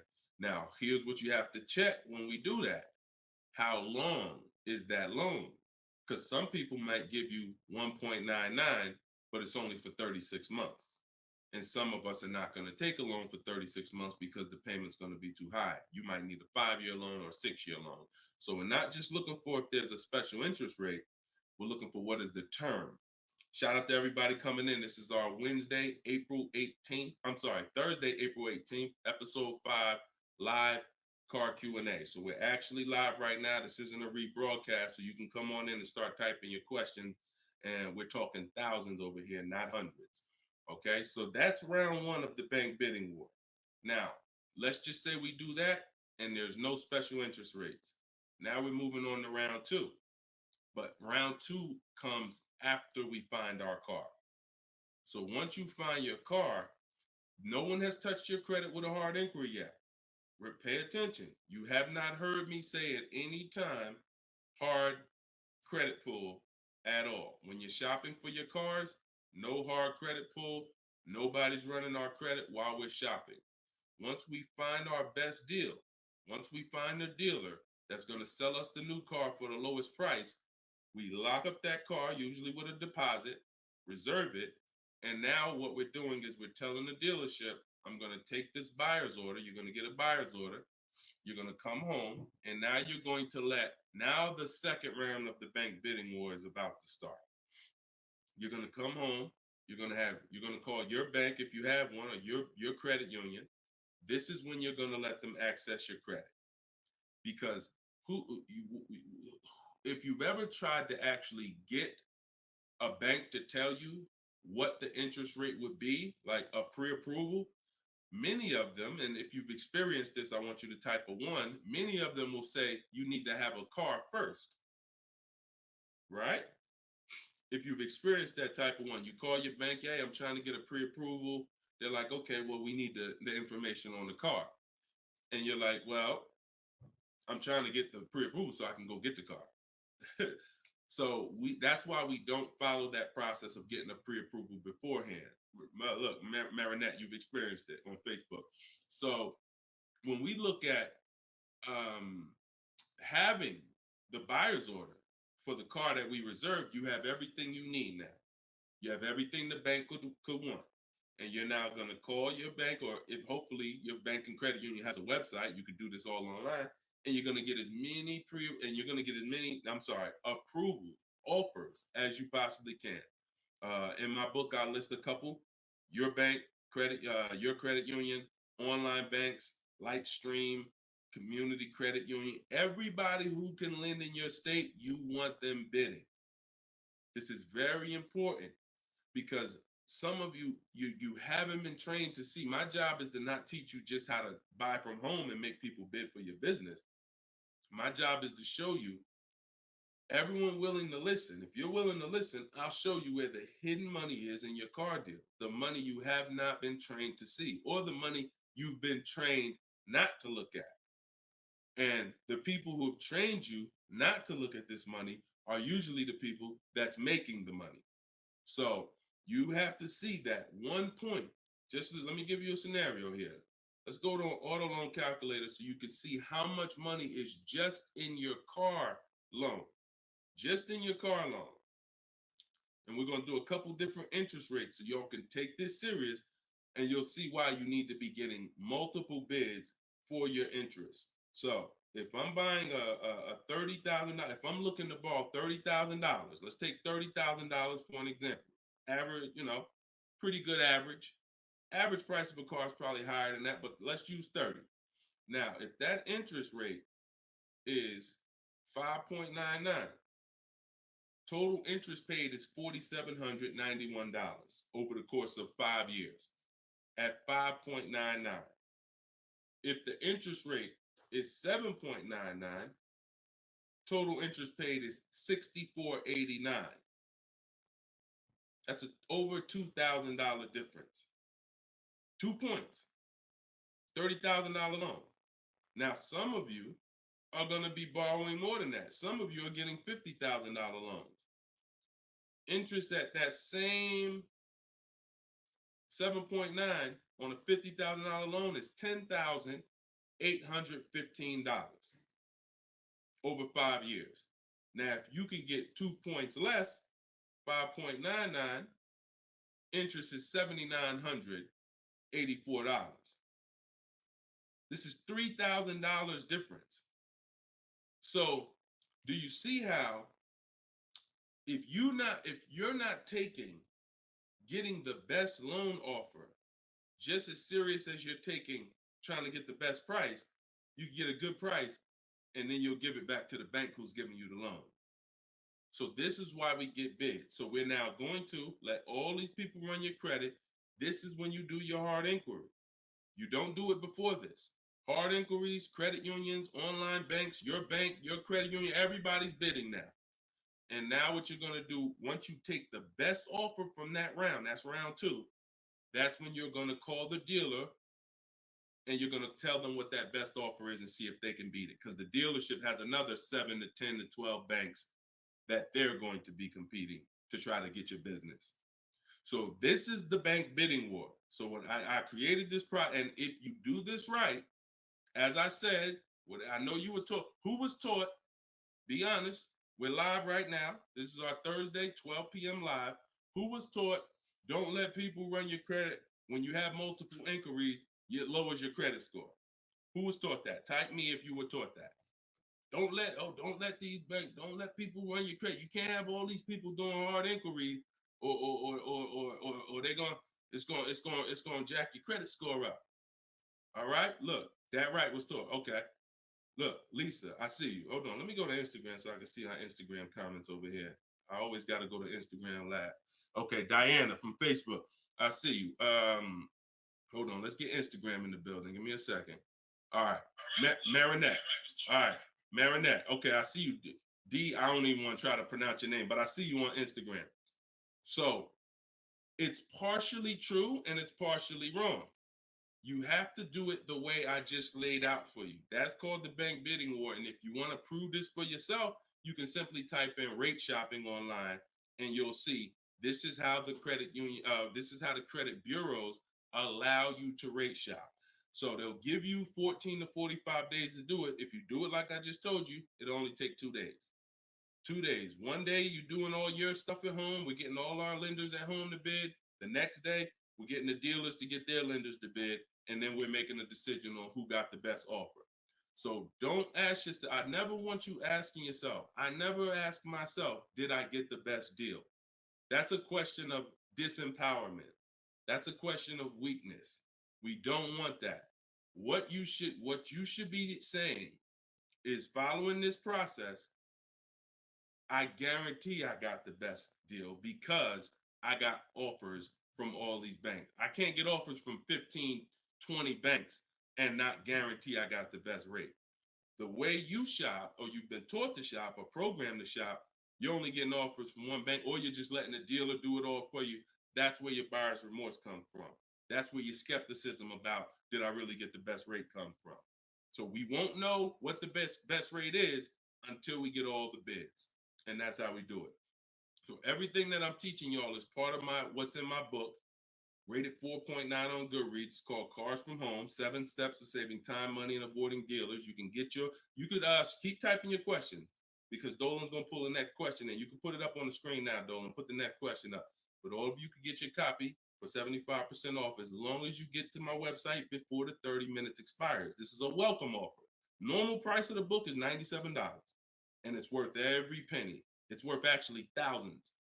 But special welcome offer, you get it for 75% off in my TikTok bio, in my Instagram bio, or in the comment section on YouTube or Facebook.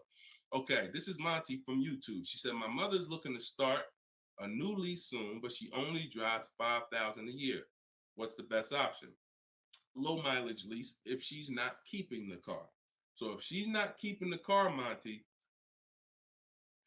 watch this. I run this scenario a lot, and I want y'all to, because some of you, you were taught never to lease. If you stick around this channel long enough, you'll see probably within minutes that that's some of the worst advice that you've ever listened to. If you don't keep your cars 8 years, so we'll talk about that. And we show examples. It's not even up for debate. People who try to debate it, they're emotional and they're tied to old advice. So once you have decided you're leasing, which means I'm not keeping my car 8 years, I want to avoid that depreciation, then I need to be shopping for aggressive lease deals, because it's the short term. Again, this is another unseen expense, depreciation. This is why, look, when you buy your car today, you buy a $40,000 car today, you try to take that car back to the dealership a month later, what's it worth? You try to take, you buy a car today for 40,000. You try to take that car back to the dealer a month later. Is it worth 40,000? Right? No. A month. You might have even not you might have not even driven it. But that's the way depreciation works. You don't have to drive the car. In fact, here's another scenario. You could park the car outside your house for a year. You buy it for 40,000, park it right outside your house, don't even touch it. Just start it every now and then to keep the engine running. You come back a year later, that car is not worth 40,000. It's worth probably 32. Dang, how did I lose that much value and I didn't even drive it 1 mile? Depreciation. That's called the unseen expense. So whenever you hear me talk about the unseen expense, it's depreciation. So your job is to find the strategies, which is what I teach, to make sure you avoid the depreciation hit.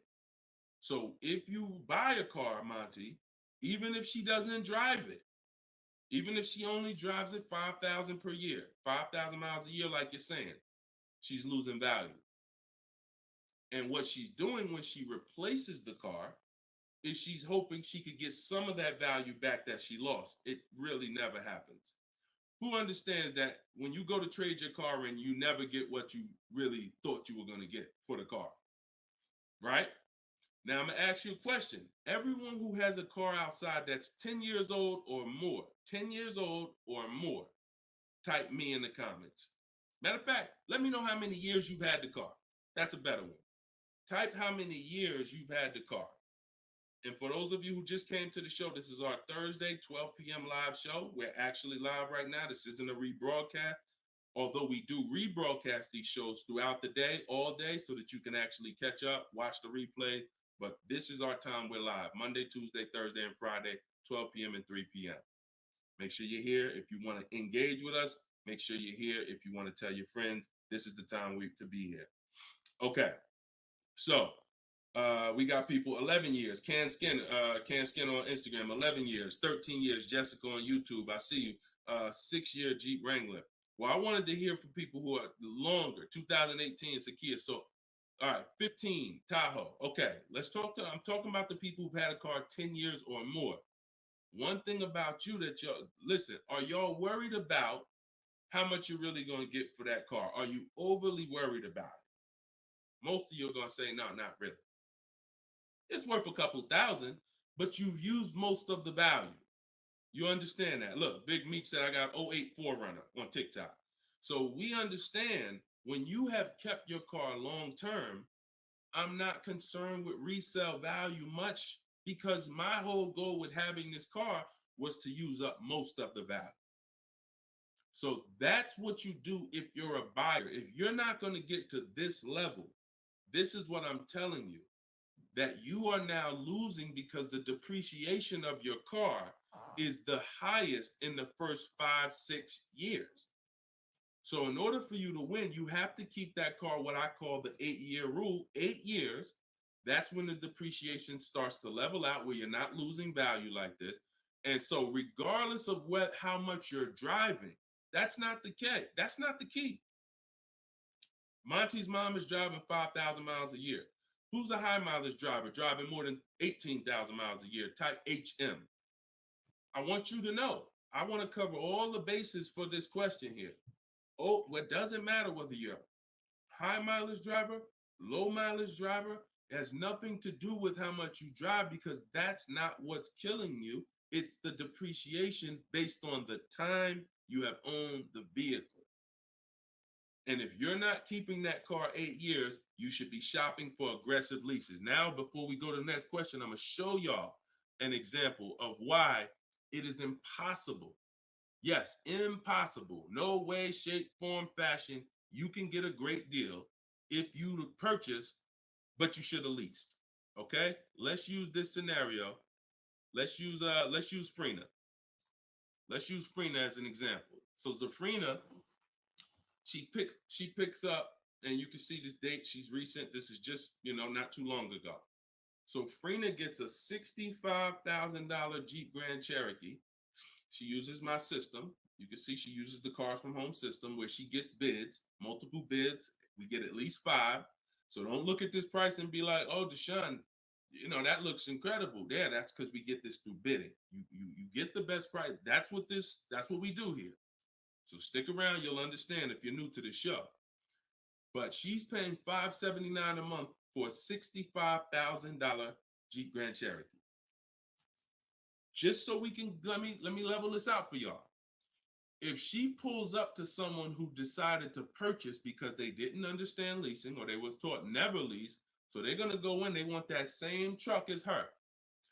Let's just assume they got a ridiculous, how much is a great discount on this Jeep? I want to use your numbers.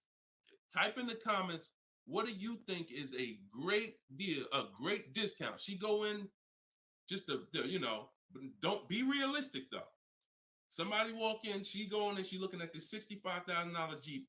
Somebody's going to purchase it though. What would be, because I want to show y'all that even at the best discount that you could name, realistic though, you're still going to lose if you purchase compared to somebody who leased. Go ahead, throw some numbers out. What's a big discount? Okay, look. All right, I'm going to make up a number because it's like, okay, 600. No, not a payment. Not a payment. I'm talking about, okay, Aux the Pro said 20%. Now, we already know saving 20% off a new car is pretty much never going to happen, right? We can agree. That's usually never going to happen, 20% off the price. Let's see how much 20% is. So 10% will be $6,500. 20% would be $13,000. So let's say they knock $13,000, an impossible discount. Someday they just somehow we do something never been done before. They end up getting this car for $53,000. $53,000. Every $5,000 on a loan is how much per month, y'all? Some of you know, some of you seen my videos, some of you been on the show before. Every $5,000 on a loan is about how much per month? $100. Exactly. So let's do this math now. Continuing to drive this point home that there is no way for you to get a great deal when you purchase, but you should have leased. So the same person who just got this unbelievable, never gonna happen discount of 20% off a brand new car, $53,000, what's their car payment? $53,000, car payment's about $1,050 a month. $1,050 a month for 5 years. Let's just say they take another year on the loan. They say instead of a 5-year loan, let's take a 6-year loan. $900 a month for 6 years. Freena's paying $579. Is that sinking in? Type $ if that's sinking in. that, whoa, you telling me, Deshone, the same price that this person just got, and she got a ridiculous lease on it, she's paying $579 a month, even if a person got an never gonna happen discount. I literally just took what my man here on Instagram threw out, and he knew he was throwing out something crazy by saying 20%. Even with the 20%, payments $500 a month more than Frena got leasing it. Now let's do one more scenario here. One more. See, all of this is what I'm teaching. This is in my book. This is why the book is 4.9. Goodreads.com. Thank you to everybody who's reviewed the book, Cars from Home, 7 Steps to Saving Time, Money, and Avoiding Dealerships. One more scenario. Let's throw a used car in here. So we already looked at Frena's deal, brand new, great lease. Second, brand new, never gonna happen discount. Now let's throw a used one in there. Let's say somebody says, you know what? I'm looking for a hold on, I want to put that back up, Dolan. Let's keep that up because we're talking about this scenario. So please put Frena's deal back up on the screen, Dolan. Matter of fact, here I got it right in front of me. All right. So we got third scenario here. Somebody now is saying, all right, I'm gonna find that truck used though. So instead of 65, good price on a used one. Let's say we find one that's like 40% off, 3 years old. Again, I'm using extremes to show y'all. So some of you are like, Deshone, if you're using extremes and it's this different, dang, I've been overpaying by not understanding leasing. Yep. I wish I had Dave Ramsey here. I wish we could get Dave Ramsey on the show. You know, I wish he was in the audience. I wish him, you know, because unfortunately, look, shout out to Dave. I know he has the right heart, the right intentions, but he has the wrong information. He's what I call confidently incorrect.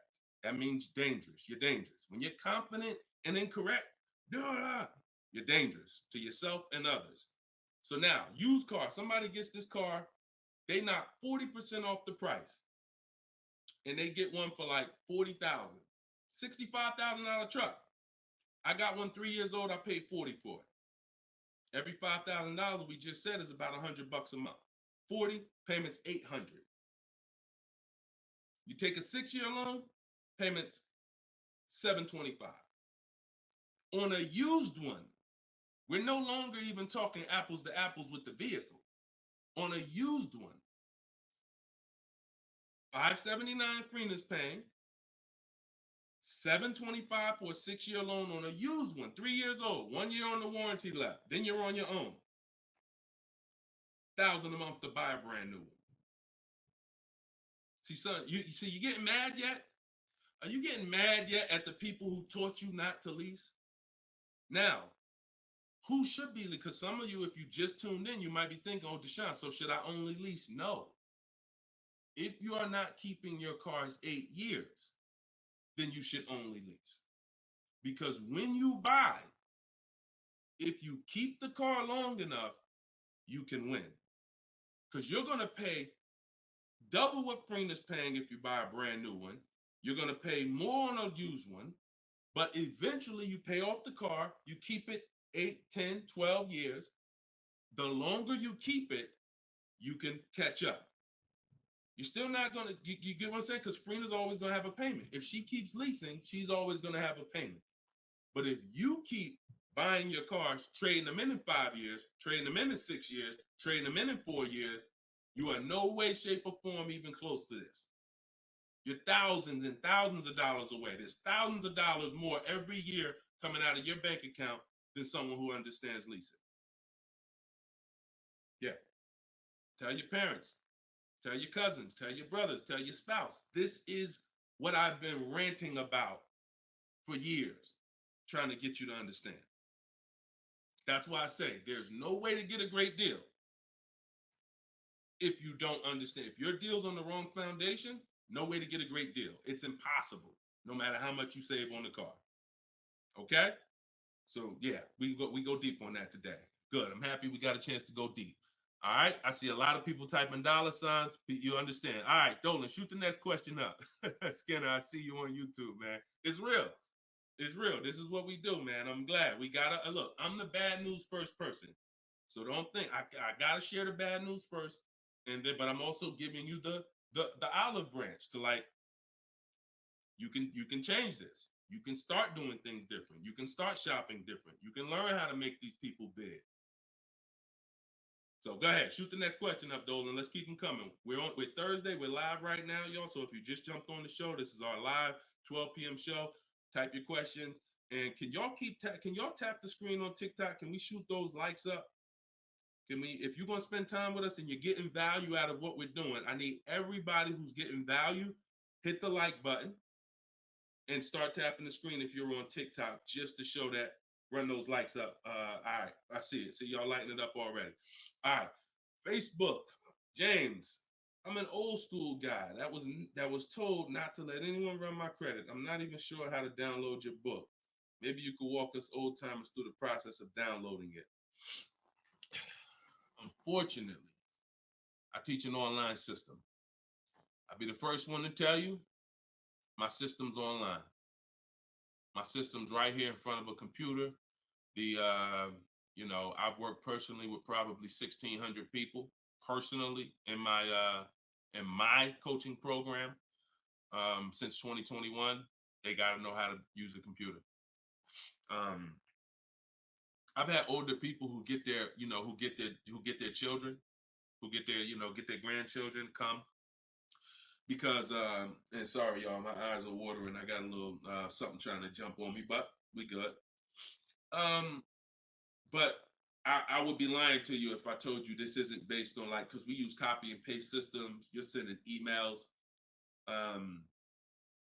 So that's one thing I can say. I wish I could, tell you otherwise, but if you want to use what I teach, I mean, now I've had people who get their grandchildren or get their children because my system to get great deals only takes 90 minutes. It only takes 90 minutes. That's why when you go to the page and you see my book, a lot of you are going to see the first thing I say on my website is this will teach you how to get below market deals in as quick as 48 hours.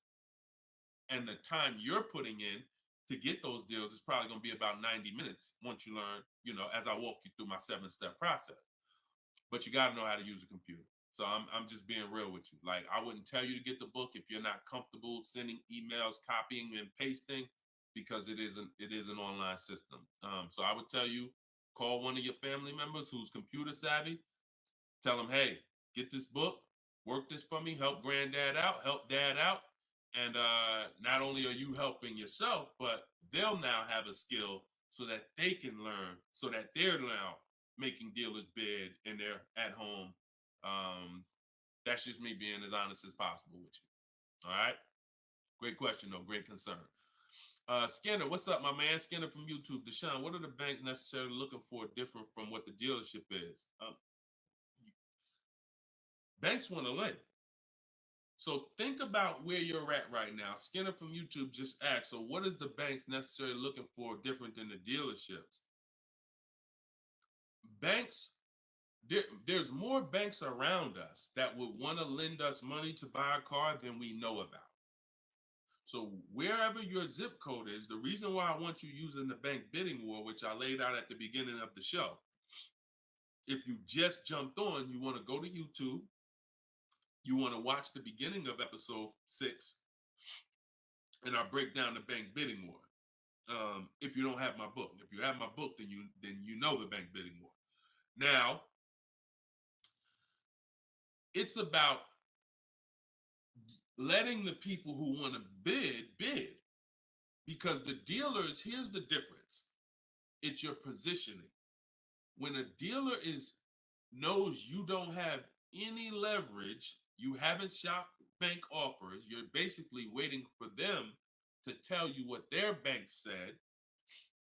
Here's usually the conversation. What is the most interest? What is the highest rate you think they'll take? What is the highest rate that we can actually get them? And it might be 6.2, but at 6.2, we make some nice money on the loan. But that's not the best I could do. But I'm not going to give them the best I could do, because what sense does that make? I'm going to give you the most you're willing to pay. So if I go out and say, look, we got you 6.2, your payment's this. If you don't fight them, then that's what's going to happen. But when you have offers, now what you're doing is calling them and saying, look, I got 5.79 from my credit union, or 5.79 from this online bank.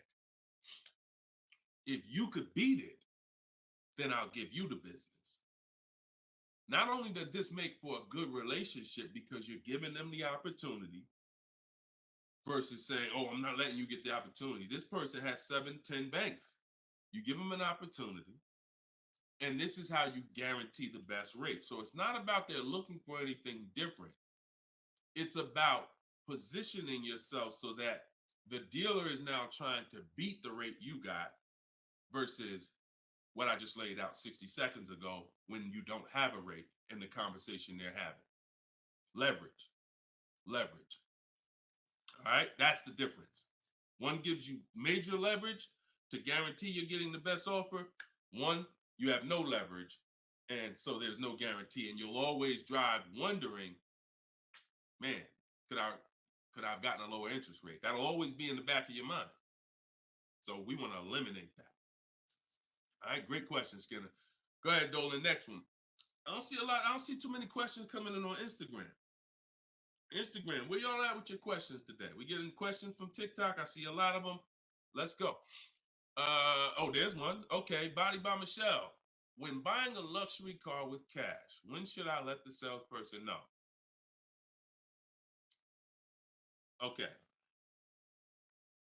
The process of what we teach doesn't change doesn't matter what you're buying. We've had people get Maseratis, get high performance BMWs. I know this works because bidding just works. So the first thing you have to do, Michelle, is realize I need to get at least 5 offers, because we're so concerned with how we're going to pay for the car that we're not thinking about which dealer is going to sell us the car for the lowest amount. Now, some of you may have been taught every dealer has the same price. I got this clue when people started saying things like Nissan doesn't have good deals. Hyundai, the deal on the Hyundais right now are terrible. That's either coming from 2 things and they're both wrong that I want you to stop today. Looking at advertisements, commercials, because some people say, Deshone, I look at that. The commercial says that, I got to put down $4,000 if I want to lease that vehicle. That's an advertisement. It's not a deal. It's a custom thing they put together that they want to present to the public. It's not a deal. When you look at what I just showed you with Frina, when you look at Danielle's lease on her Audi A3. She's paying $550 a month, $44,000 Audi A3. She only put her first look. This is her words. Due to circumstances out of my control, I had to lease something quickly. So my program, I told you, as quick as 48 hours, you can get below market deals. This doesn't take days and days and weeks. I took the course last weekend, did all my emailing back and forth because she's in my video program. So I do have my book, and then I have that same book in a video program. You pick. Now, finalized the deal on Sunday, was finally able to pick it up. This is the details. $550 a month. First payment down. Included maintenance, gap insurance, all fees, taxes, registration, 12,000 miles per year. MSRP was $44,000. If we saw a commercial, or if we went on Audi's website right now, that is not what they're advertising for that car's lease. They're probably advertising $479 a month with $3,700 due at signing, plus tax and fees, which would end up, if you wanted to get to this payment, you probably need $5-6 grand up front. That, I'm telling you, stop looking at commercials. Those are not deals. We don't look at commercials to dictate what the deal's going to be. Nothing that I'm ever going to show y'all that people are learning from me is ever going to match a commercial. Second thing that people might be looking at when it comes to what they deem they can get for a car is going into one dealer. That's it. Going to one dealer. What's the price? Oh, wow, that seems high. That's higher than I thought it was going to be. And leaving saying, oh, man, Nissan don't got no good deals this month. No, that Nissan dealer doesn't have good deals. And again, you have no leverage. So the first thing I want you to think about, Michelle, is changing the way you shop so that you can forget about how you're going to pay for the vehicle. First paramount thing is to make sure that I'm getting 5 offers, because we've done the statistics. I got people all around the country shopping that report to me. 80% of dealers are overpriced. I'm telling you numbers that I don't want you to ever forget. 80%. That means out of 100 dealers, 80 are overpriced. 20 are the great prices. So you're not going to walk into a dealer and get a great price, because you have more of a shot of walking into an 80% dealer than you do a 20%. So you stay at home. You could do it my way, which is in my book, totally online. You use my scripts, use my templates, they're copy and paste. Or if you want to do it your way, you can call around and get several quotes. But you need to get at least 5, because you're going to be amazed how different the quotes are. One dealer's charging $550, another dealer's charging this, another dealer's charging this. Hey, that's a $5,000 difference. That's the way it should be. That's the way it should be. Okay, so that's what you focus on, Michelle. Forget it. If you're going to pay cash, keep that in the background. People walk into a dealership all the time. You see it on internet. They make videos about it. Oh, I'm walking in, man, about to get this Lamborghini. Yeah, I want that black one right there. Boom. All right, write him up. Let's get him out of here as fast as possible before he realizes what he needs to ask. Okay, and he don't want to look like he's negotiating. You're going to overpay all the time. People celebrate the cars, but they overpaying for them. So don't focus on how I'm getting the car. Focus on, let me get these offers so I can make sure I get the best price. Once I get the best price, here's the cash. Okay? Great question. Shoot the next one up, Dolan. We're live, y'all. This is our Thursday, 12 p.m. show. We'll be live for about an hour. So we're going to try to get through as many questions as possible, but I don't like to give short answers. And for those of you who like to shine, I want all the answers in one spot. That's in my new book. It's a digital book. It's called Cars from Home, 7 Steps to Saving Time, Money, and Avoiding Dealers. And you can get yours, have everything I teach in one spot. If you get the 75% off price, it's $24. It'll be in your inbox in 5 minutes. You can get it in my TikTok bio. You can get it in my Instagram bio, or on Facebook, YouTube. We got a link in the comment section for you that you can get your copy at 75% off. But it's only for 30 minutes. Once the timer expires, it does go back up to the $97 price. Okay, YouTube, Hanako. Sorry, hold on. Eyes water, I'm sorry. All right, YouTube, Hanako. What if you guess incorrectly on what your yearly mileage will be for a lease? Can you renegotiate your lease if you will go over the mileage? So some brands will let you buy mileage before the lease ends. So you can buy them, but I think BMW has it where you can buy the mileage for like 15 cents, but you can't be within like the last 3 months or last 6 months, something like that. So everybody, if you do have that option, you want to call your leasing company and you want to see. But I teach to estimate your miles. Like I have a chapter in my book. It's not even a chapter. It's like a little section called Choose Your Mileage Wisely, where we walk you through the math. Now, sometimes lifestyle changes. You were working 10 miles from home. Now you're working 30 miles from home. That's understandable. What I like to do is we always do an equity assessment. Who has a lease, but you didn't know you could sell leases? Type of question mark. If you did not know that you could sell a lease, I want you to type a question mark in the comments, because you need to get familiar, and every one of you who are going to be replacing your cars, whether you own it, lease it, anything, you need to get familiar with what we call an equity assessment. Yep, I see a lot of you. So a ton of you have leased cars and you didn't know that you could sell leases. So imagine how much that's cost you so far. Again, I'm the bad news first person. If you dropped off a car without seeing if there was any equity, then you certainly, I mean, there's no guarantee, especially, but if you dropped off a car 2020, 2021, 2022, oh, you most certainly, there's a good chance you had equity because everyone did. And it was to the tune of, 5,000, 7,000, 10,000. If you had a truck, some of these trucks, $10,000, $12,000 checks people were getting.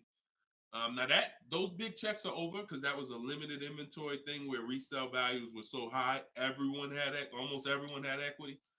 But you need to make sure you're not leaving 1,000, 2,000, 3,000 on the table in this market. In a normal market, we always do an equity assessment. So if you're going over your miles, you want to do an equity assessment to see if you can sell it. Because if you sell it, you're out of it, and you can just go lease a new vehicle. But so the equity assessment is you call your bank, you get your payoff. You go, once you have your payoff, you want to ask them. It's only for leases. This question, the second question is only for leases. Do I have a third-party restriction? If they say yes, you just need to make a note of that. If you don't have a third-party restriction, and there's several brands that don't, Chase, Toyota, Mazda, there's still a couple leases out there that don't have third-party restrictions, then you're going to go and you can sell to any of the online bidders, highest bidders. You get all these offers. And look, let me be clear on when you should be doing this. Before you ever think about shopping for a car, you gotta take care of your equity. You shouldn't be shopping for a car and then saying, all right, now let me check and see what equity I got. Because now if you don't, you need to know that up front, because if you have $3,000, $4,000 of equity, that matters going into your budget. Maybe you want to apply it to your next deal. Maybe you want to put it in your bank account, but you need to know about it early. That's why it's the second step in my system. I got 7 steps. Equity assessment is the second step.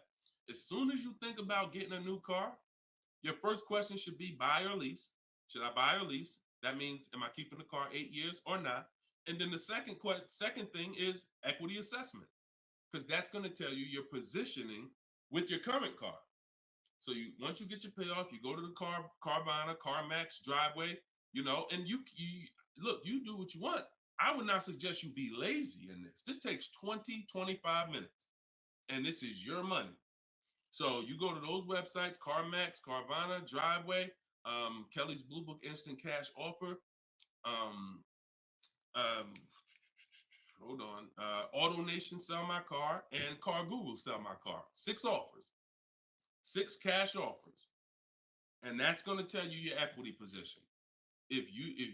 That's once you know that, because some of you are going to do that and find out you got negative equity. Now you have to plan accordingly. Some of you are going to do that and find out you got 4,000 of equity. Now you got to plan accordingly. Some of you in leases are going to do that and find out you have no equity, in which case, okay, I just need to wait until my lease is up. I can't get out early. But so the equity assessment tells you how you can move to the next step. Okay? So that's what you focus on. That's what you focus on at this particular step. Okay? Go ahead, shoot the next question up, Dolan. All right, we're getting a lot more. I'm gonna try to get through. I'm gonna try to go faster, but go ahead, shoot the next one up, Dolan. This one's Instagram. Deep. That's my man that I said I didn't want to butcher your name. Might even be a woman, so I'm not even gonna try to pronounce the name. But my lease is up in 6 months. I would like to lease again. Is my current lease gonna hurt me when trading it in? Equity assessment. I'm glad you asked that. Equity assessment.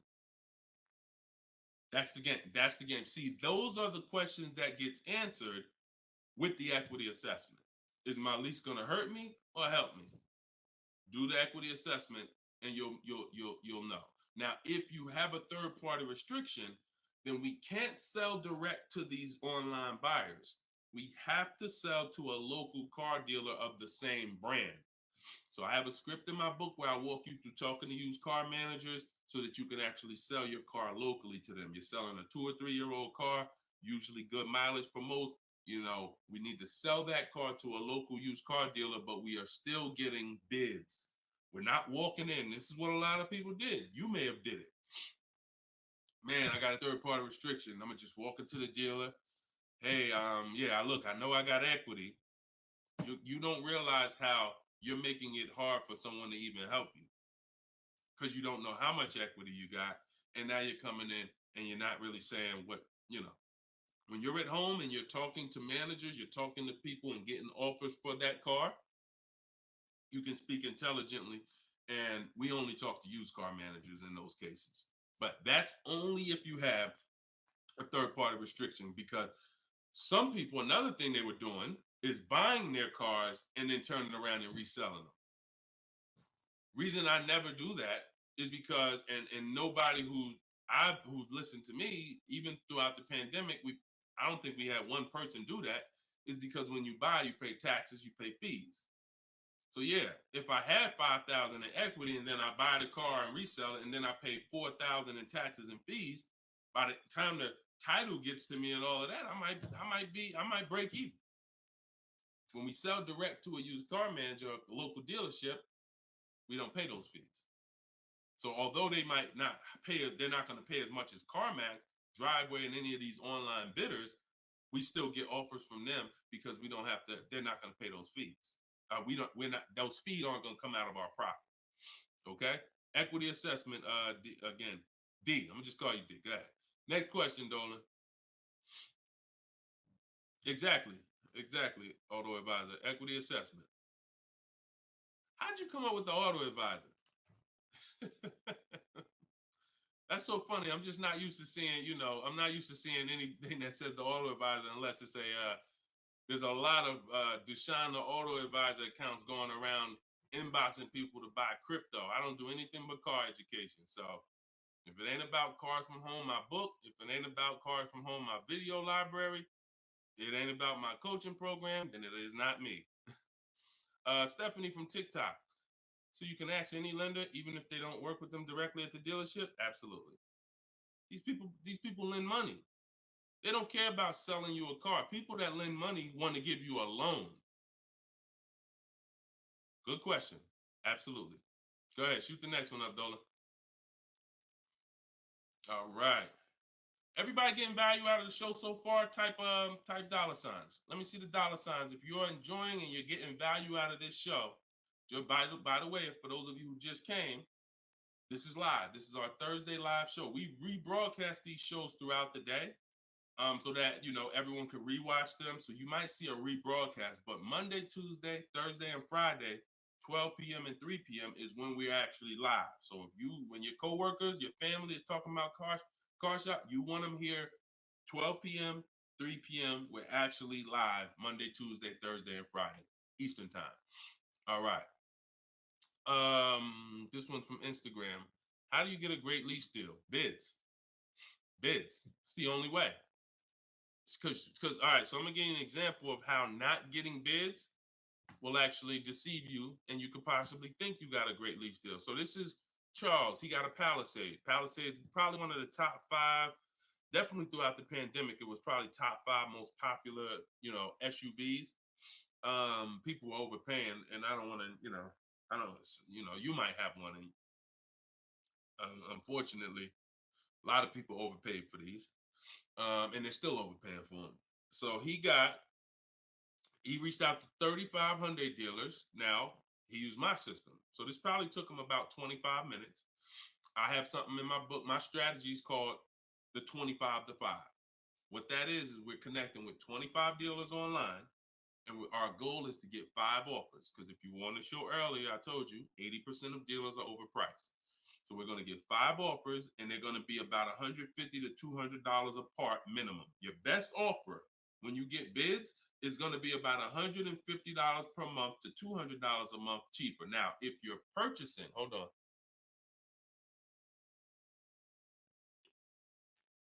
All right. Now, if you're purchasing, you're going to see, for those of you who are buying new cars, because we have several people that do that, you're going to see that there's about a $5,000 difference minimum between your best offer and your worst offer. So let's say I was buying this Palisade.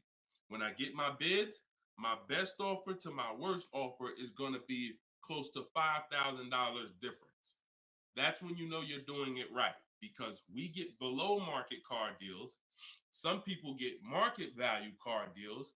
Some people pay above market value car deals. Depends on the skills they have. So he got bids. He did this, used my system. Took him probably 30 minutes to reach out to 35 dealers, maybe 25 minutes. And he got 10 quotes. Offers range from 1.23 to 1.66. Now, that's what that's what I'm telling you. The 1.26 lease that he ended up getting a 1.23 because we always send a counter offer. I have a calculator in my book where you put it in. We must send a calculator. We must send a calculator. We must send a counter offer. So he ended up closing the deal at 1.23, all online. Never spoke to the dealer until he was ready to lock up the deal. But see the difference, 1.23 to 1.66. That means he's looking at offers. His best offer was $597 on a $48,000 Hyundai Palisade. His worst offer at 1.66, that same 1.66 divided into 48,500. Hold on. 1.66 times 48,500 would be about 700, 900, call it $800. So he's getting offers. That's when you know you've done it right. So to answer your question, Tobo, how do you get great lease deals? Bids. It's the only way. It's the only way. So his best offer is $597. The worst offer he saw out of all of them, he got 10 of them, was $800. Same vehicle. 80% of dealers are overpriced. Okay? Must get bids if you want to get deals like this. Only way. All right? Shoot the next one up. Now, look, hold on real quick. I want to say one more quick thing. Until you get bids and you have enough bids, you might think you got the best deal, but you just don't know what the best deal is. See, you're going off your gut. If you're going off your gut, look at Kimberly. Kimberly saved $20,000 on her Maserati. It's a $91,000 vehicle. She posted, the one she ended up getting was 91 because a dealer near her ended up beating this offer she had, but it was an $86,961 Maserati. They offered it to her for $66,261. So they're taking 20 grand off. But she had offers that were 10 grand off. She had offers that was 12 grand and 8 grand. And if she would have tried to assume, well, damn, 8,000, that feels good. I mean, shoot, brand new Maserati, taking 8,000 off. That gotta be a deal. See how much money she would have left on the table? See how much money she would have left on the table? So we cannot assume. We get multiple offers. We look at the lowest one. That's how we guarantee. All right? Go ahead. Shoot the next one up, Dolan. Great questions today. Great questions. Let's go. All right. We got Emo on YouTube. I test drove I'm test driving an MDX soon. Okay. I test drove an MDX as soon as we finished. They tried to get me to run my credit. I told them I'm shopping dealerships, didn't like it, so the manager came in the office and tried it. No again. 100%. You look, y'all. If you don't have a plan, you're under someone else's plan. You follow me? I'm gonna say that again. If you got a light bulb emoji, type a light bulb emoji, type a gym emoji.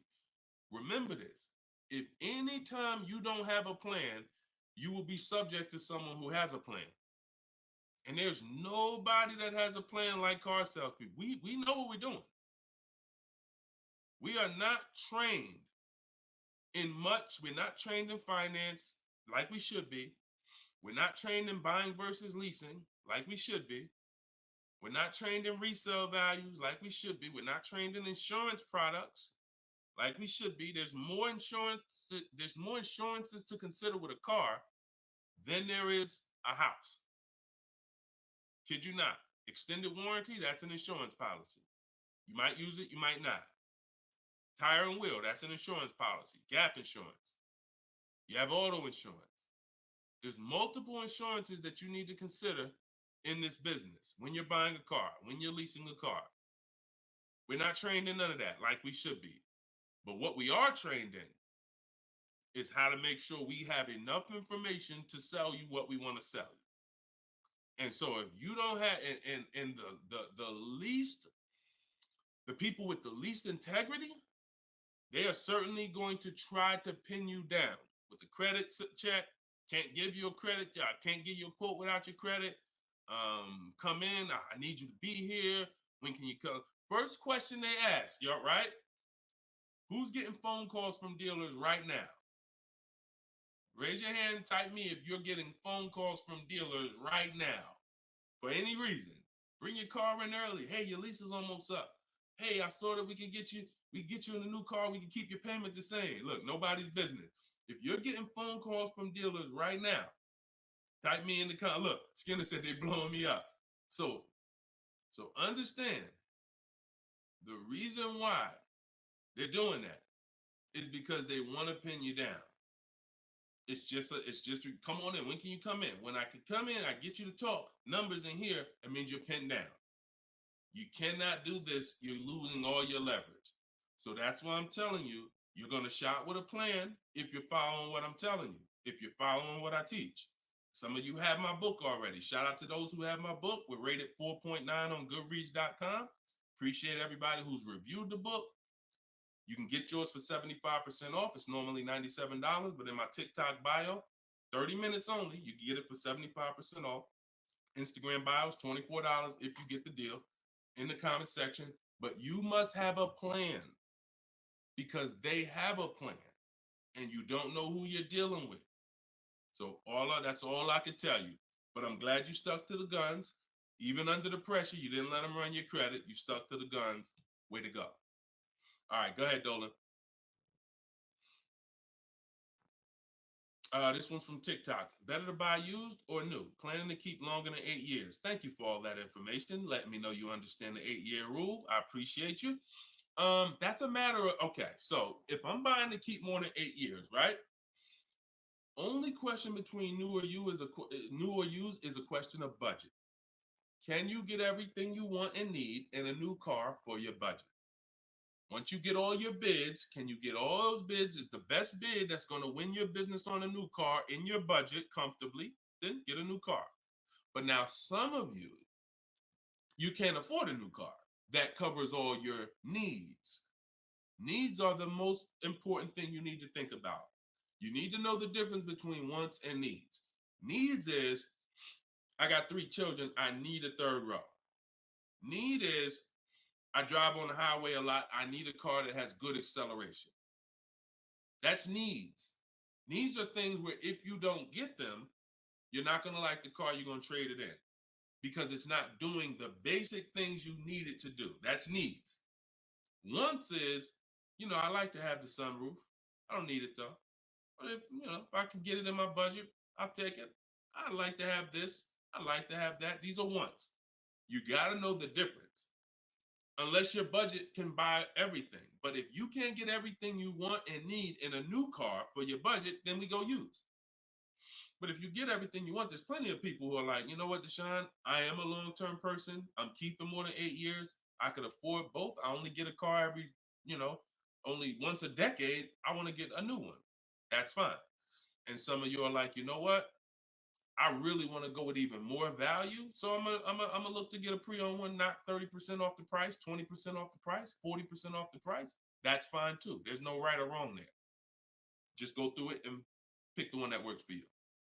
Great question. Okay. And now I haven't told you, while you putting the next question up, Dolan, my process for shopping for new cars and leases is totally different than the process we teach on shopping for used cars. It's entirely different. One is called the 25 to 5, where we're reaching out to 25 dealers online, connecting with them, looking to get 5 offers. The other one is the multiple marketplace strategy, where we're on all the online marketplaces where used cars are, and we're narrowing down. We're looking at the used car market, the low prices. We're turning on alerts on our phone so we get notified whenever there's a new car that pops up. Totally different process. Both are online. But with a used car, we cannot do 100% of our transaction online. Sometimes with new cars, we've had people who never left their house. They just went to test drive the car and everything was done online and the dealer delivered the car to them. That's fine because it's a new car. No one drove it. With a used car, we must test drive. So we can only do about 90% of our process with used cars online. 10% has to be in the dealer. Okay. Miss Dollface on Instagram. When is the best time of the month to purchase a car? There is no best time. And I'm gonna tell you why. I know you probably what's the time that you've been taught? I want to hear from you. Like go to your keyboard right now. What is the time that you've been taught is best during the month to buy a car? And we got a bunch of people on here, a bunch of different people. Tell me the time that you've been taught is the best time to buy. And then I'm going to tell you why that's not the best time. Right? And I know what everybody's going to say. We all going to say the same thing because we were all taught. Well, now I can't say we because I was in the business. Exactly, HBD, end of the month. Cherie said November. Tothi on Instagram, end of the month. Look, Skinner, around the holidays. So your answer, Skinner, was about the same as Sharice. November, coming into the holidays. Now, I want you to picture any other business because what I'm trying to get you to see is that you are taught, programmed to shop for cars different than you shop for everything else in life. Everything else in life.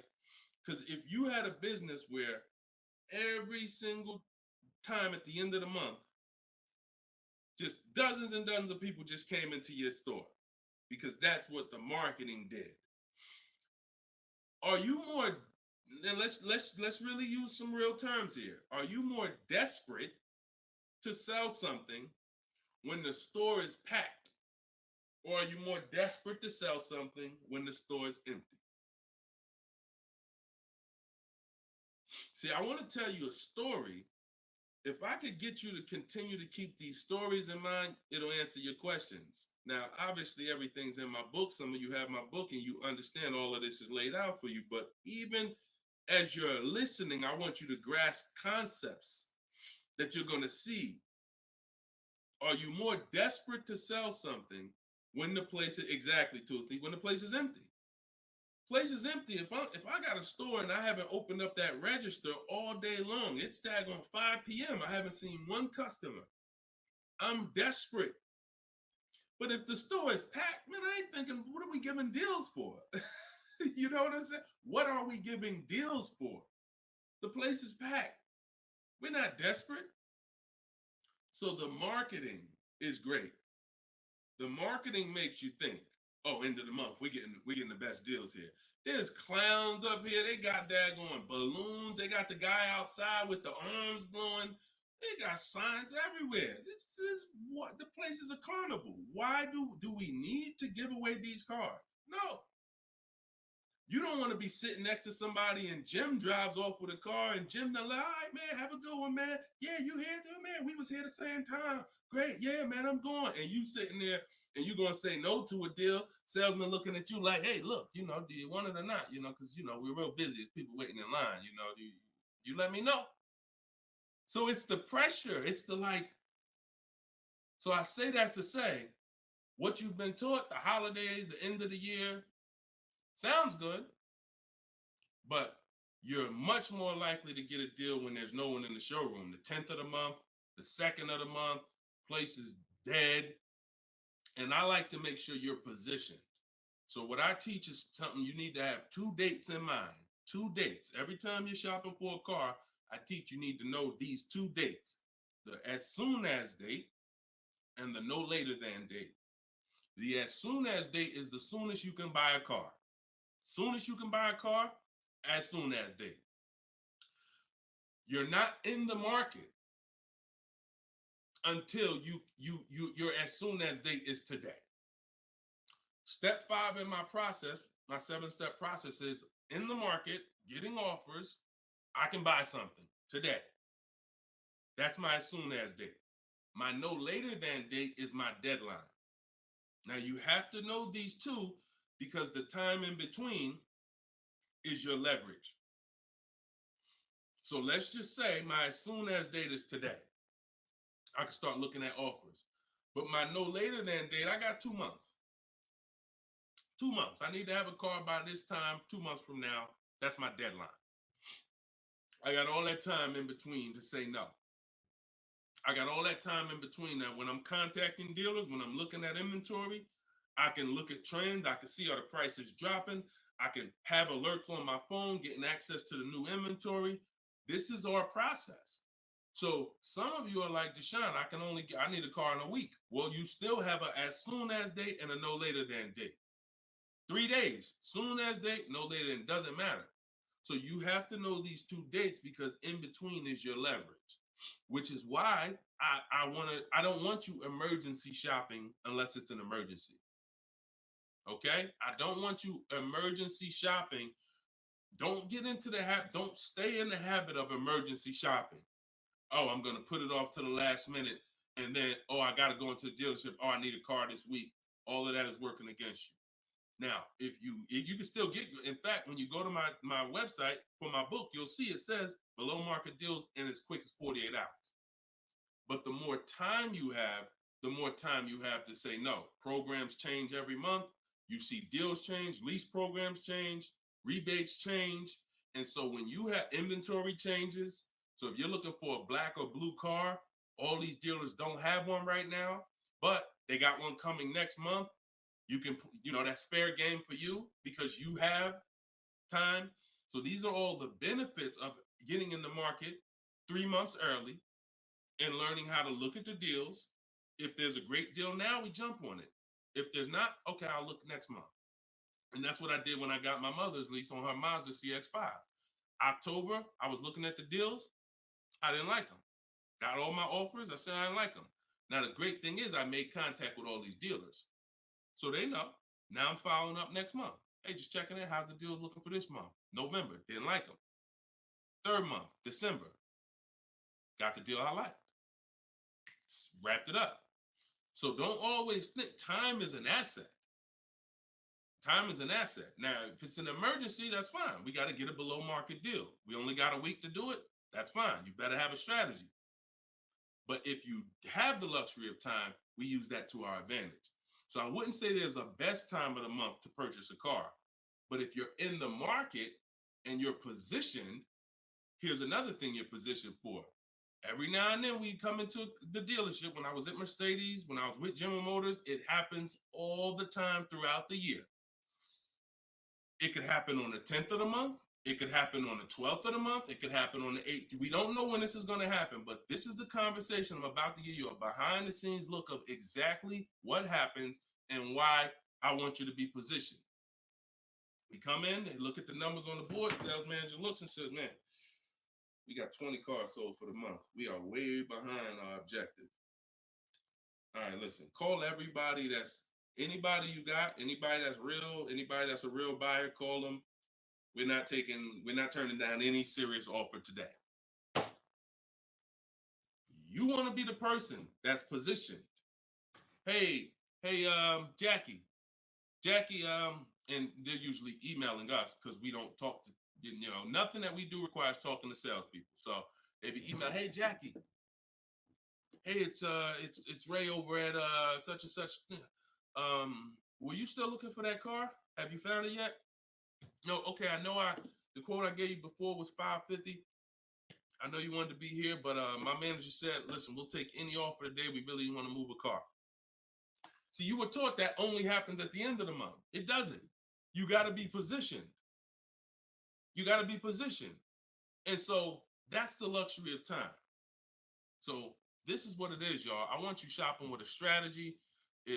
This is what I want you shopping with. All of this is in my new book, Cars from Home, 7 Steps to Saving Time, Money, and Avoiding Dealerships, learning the science of making dealers and banks bid for your business while you sit at home, getting below market car deals in under 90 minutes. And you can get your copy for 75% off in my TikTok bio, in my Instagram bio, or you can click in the comment section on YouTube and Facebook. We got a comment pinned for you guys. Or if you're watching us on TV, you can scan that QR code with your phone. Get your copy, use it, use everything in it. I walk you through everything in there. Leasing is in there step by step. Purchasing new cars in there step by step. Purchasing used cars step by step. High mileage drivers, I got 2 strategies for you. If you're a short-term high mileage driver, everything's in there step by step. If you have credit issues, I walk you through step by step. So get your copy. We are back live for episode 7 at 3 p.m. And well, like I said, this is not a rebroadcast. We do these live shows Monday, Tuesday, Thursday, and Friday, 12 p.m. and 3 p.m. So we'll be back for our next segment in a little bit if you want to join us. If not, tell your friends about us, and we look forward to it. We always look forward to the people who are ready to change their life, empower themselves, stop shopping like desperate victims, begging people to help you, begging people to give you a car, begging people to help you. Please, can I get no money down? Going in with wrong information. Down payments are illegal. All of this stuff that is just totally terrible. It's no other way to put it. It's just terrible. I want y'all shopping different. I want you empowered. I want you in control. I want you leaving a dealership guaranteeing I got the best price. Sending me email, Deshone, look at this deal I just got. I got all these offers. Look at this used car I just got. I got 40% off the brand new price. That's what I want you emailing me. Empowered, and that's what we're going to get to. God bless y'all. I'll see y'all on the next segment. Shout out to everybody.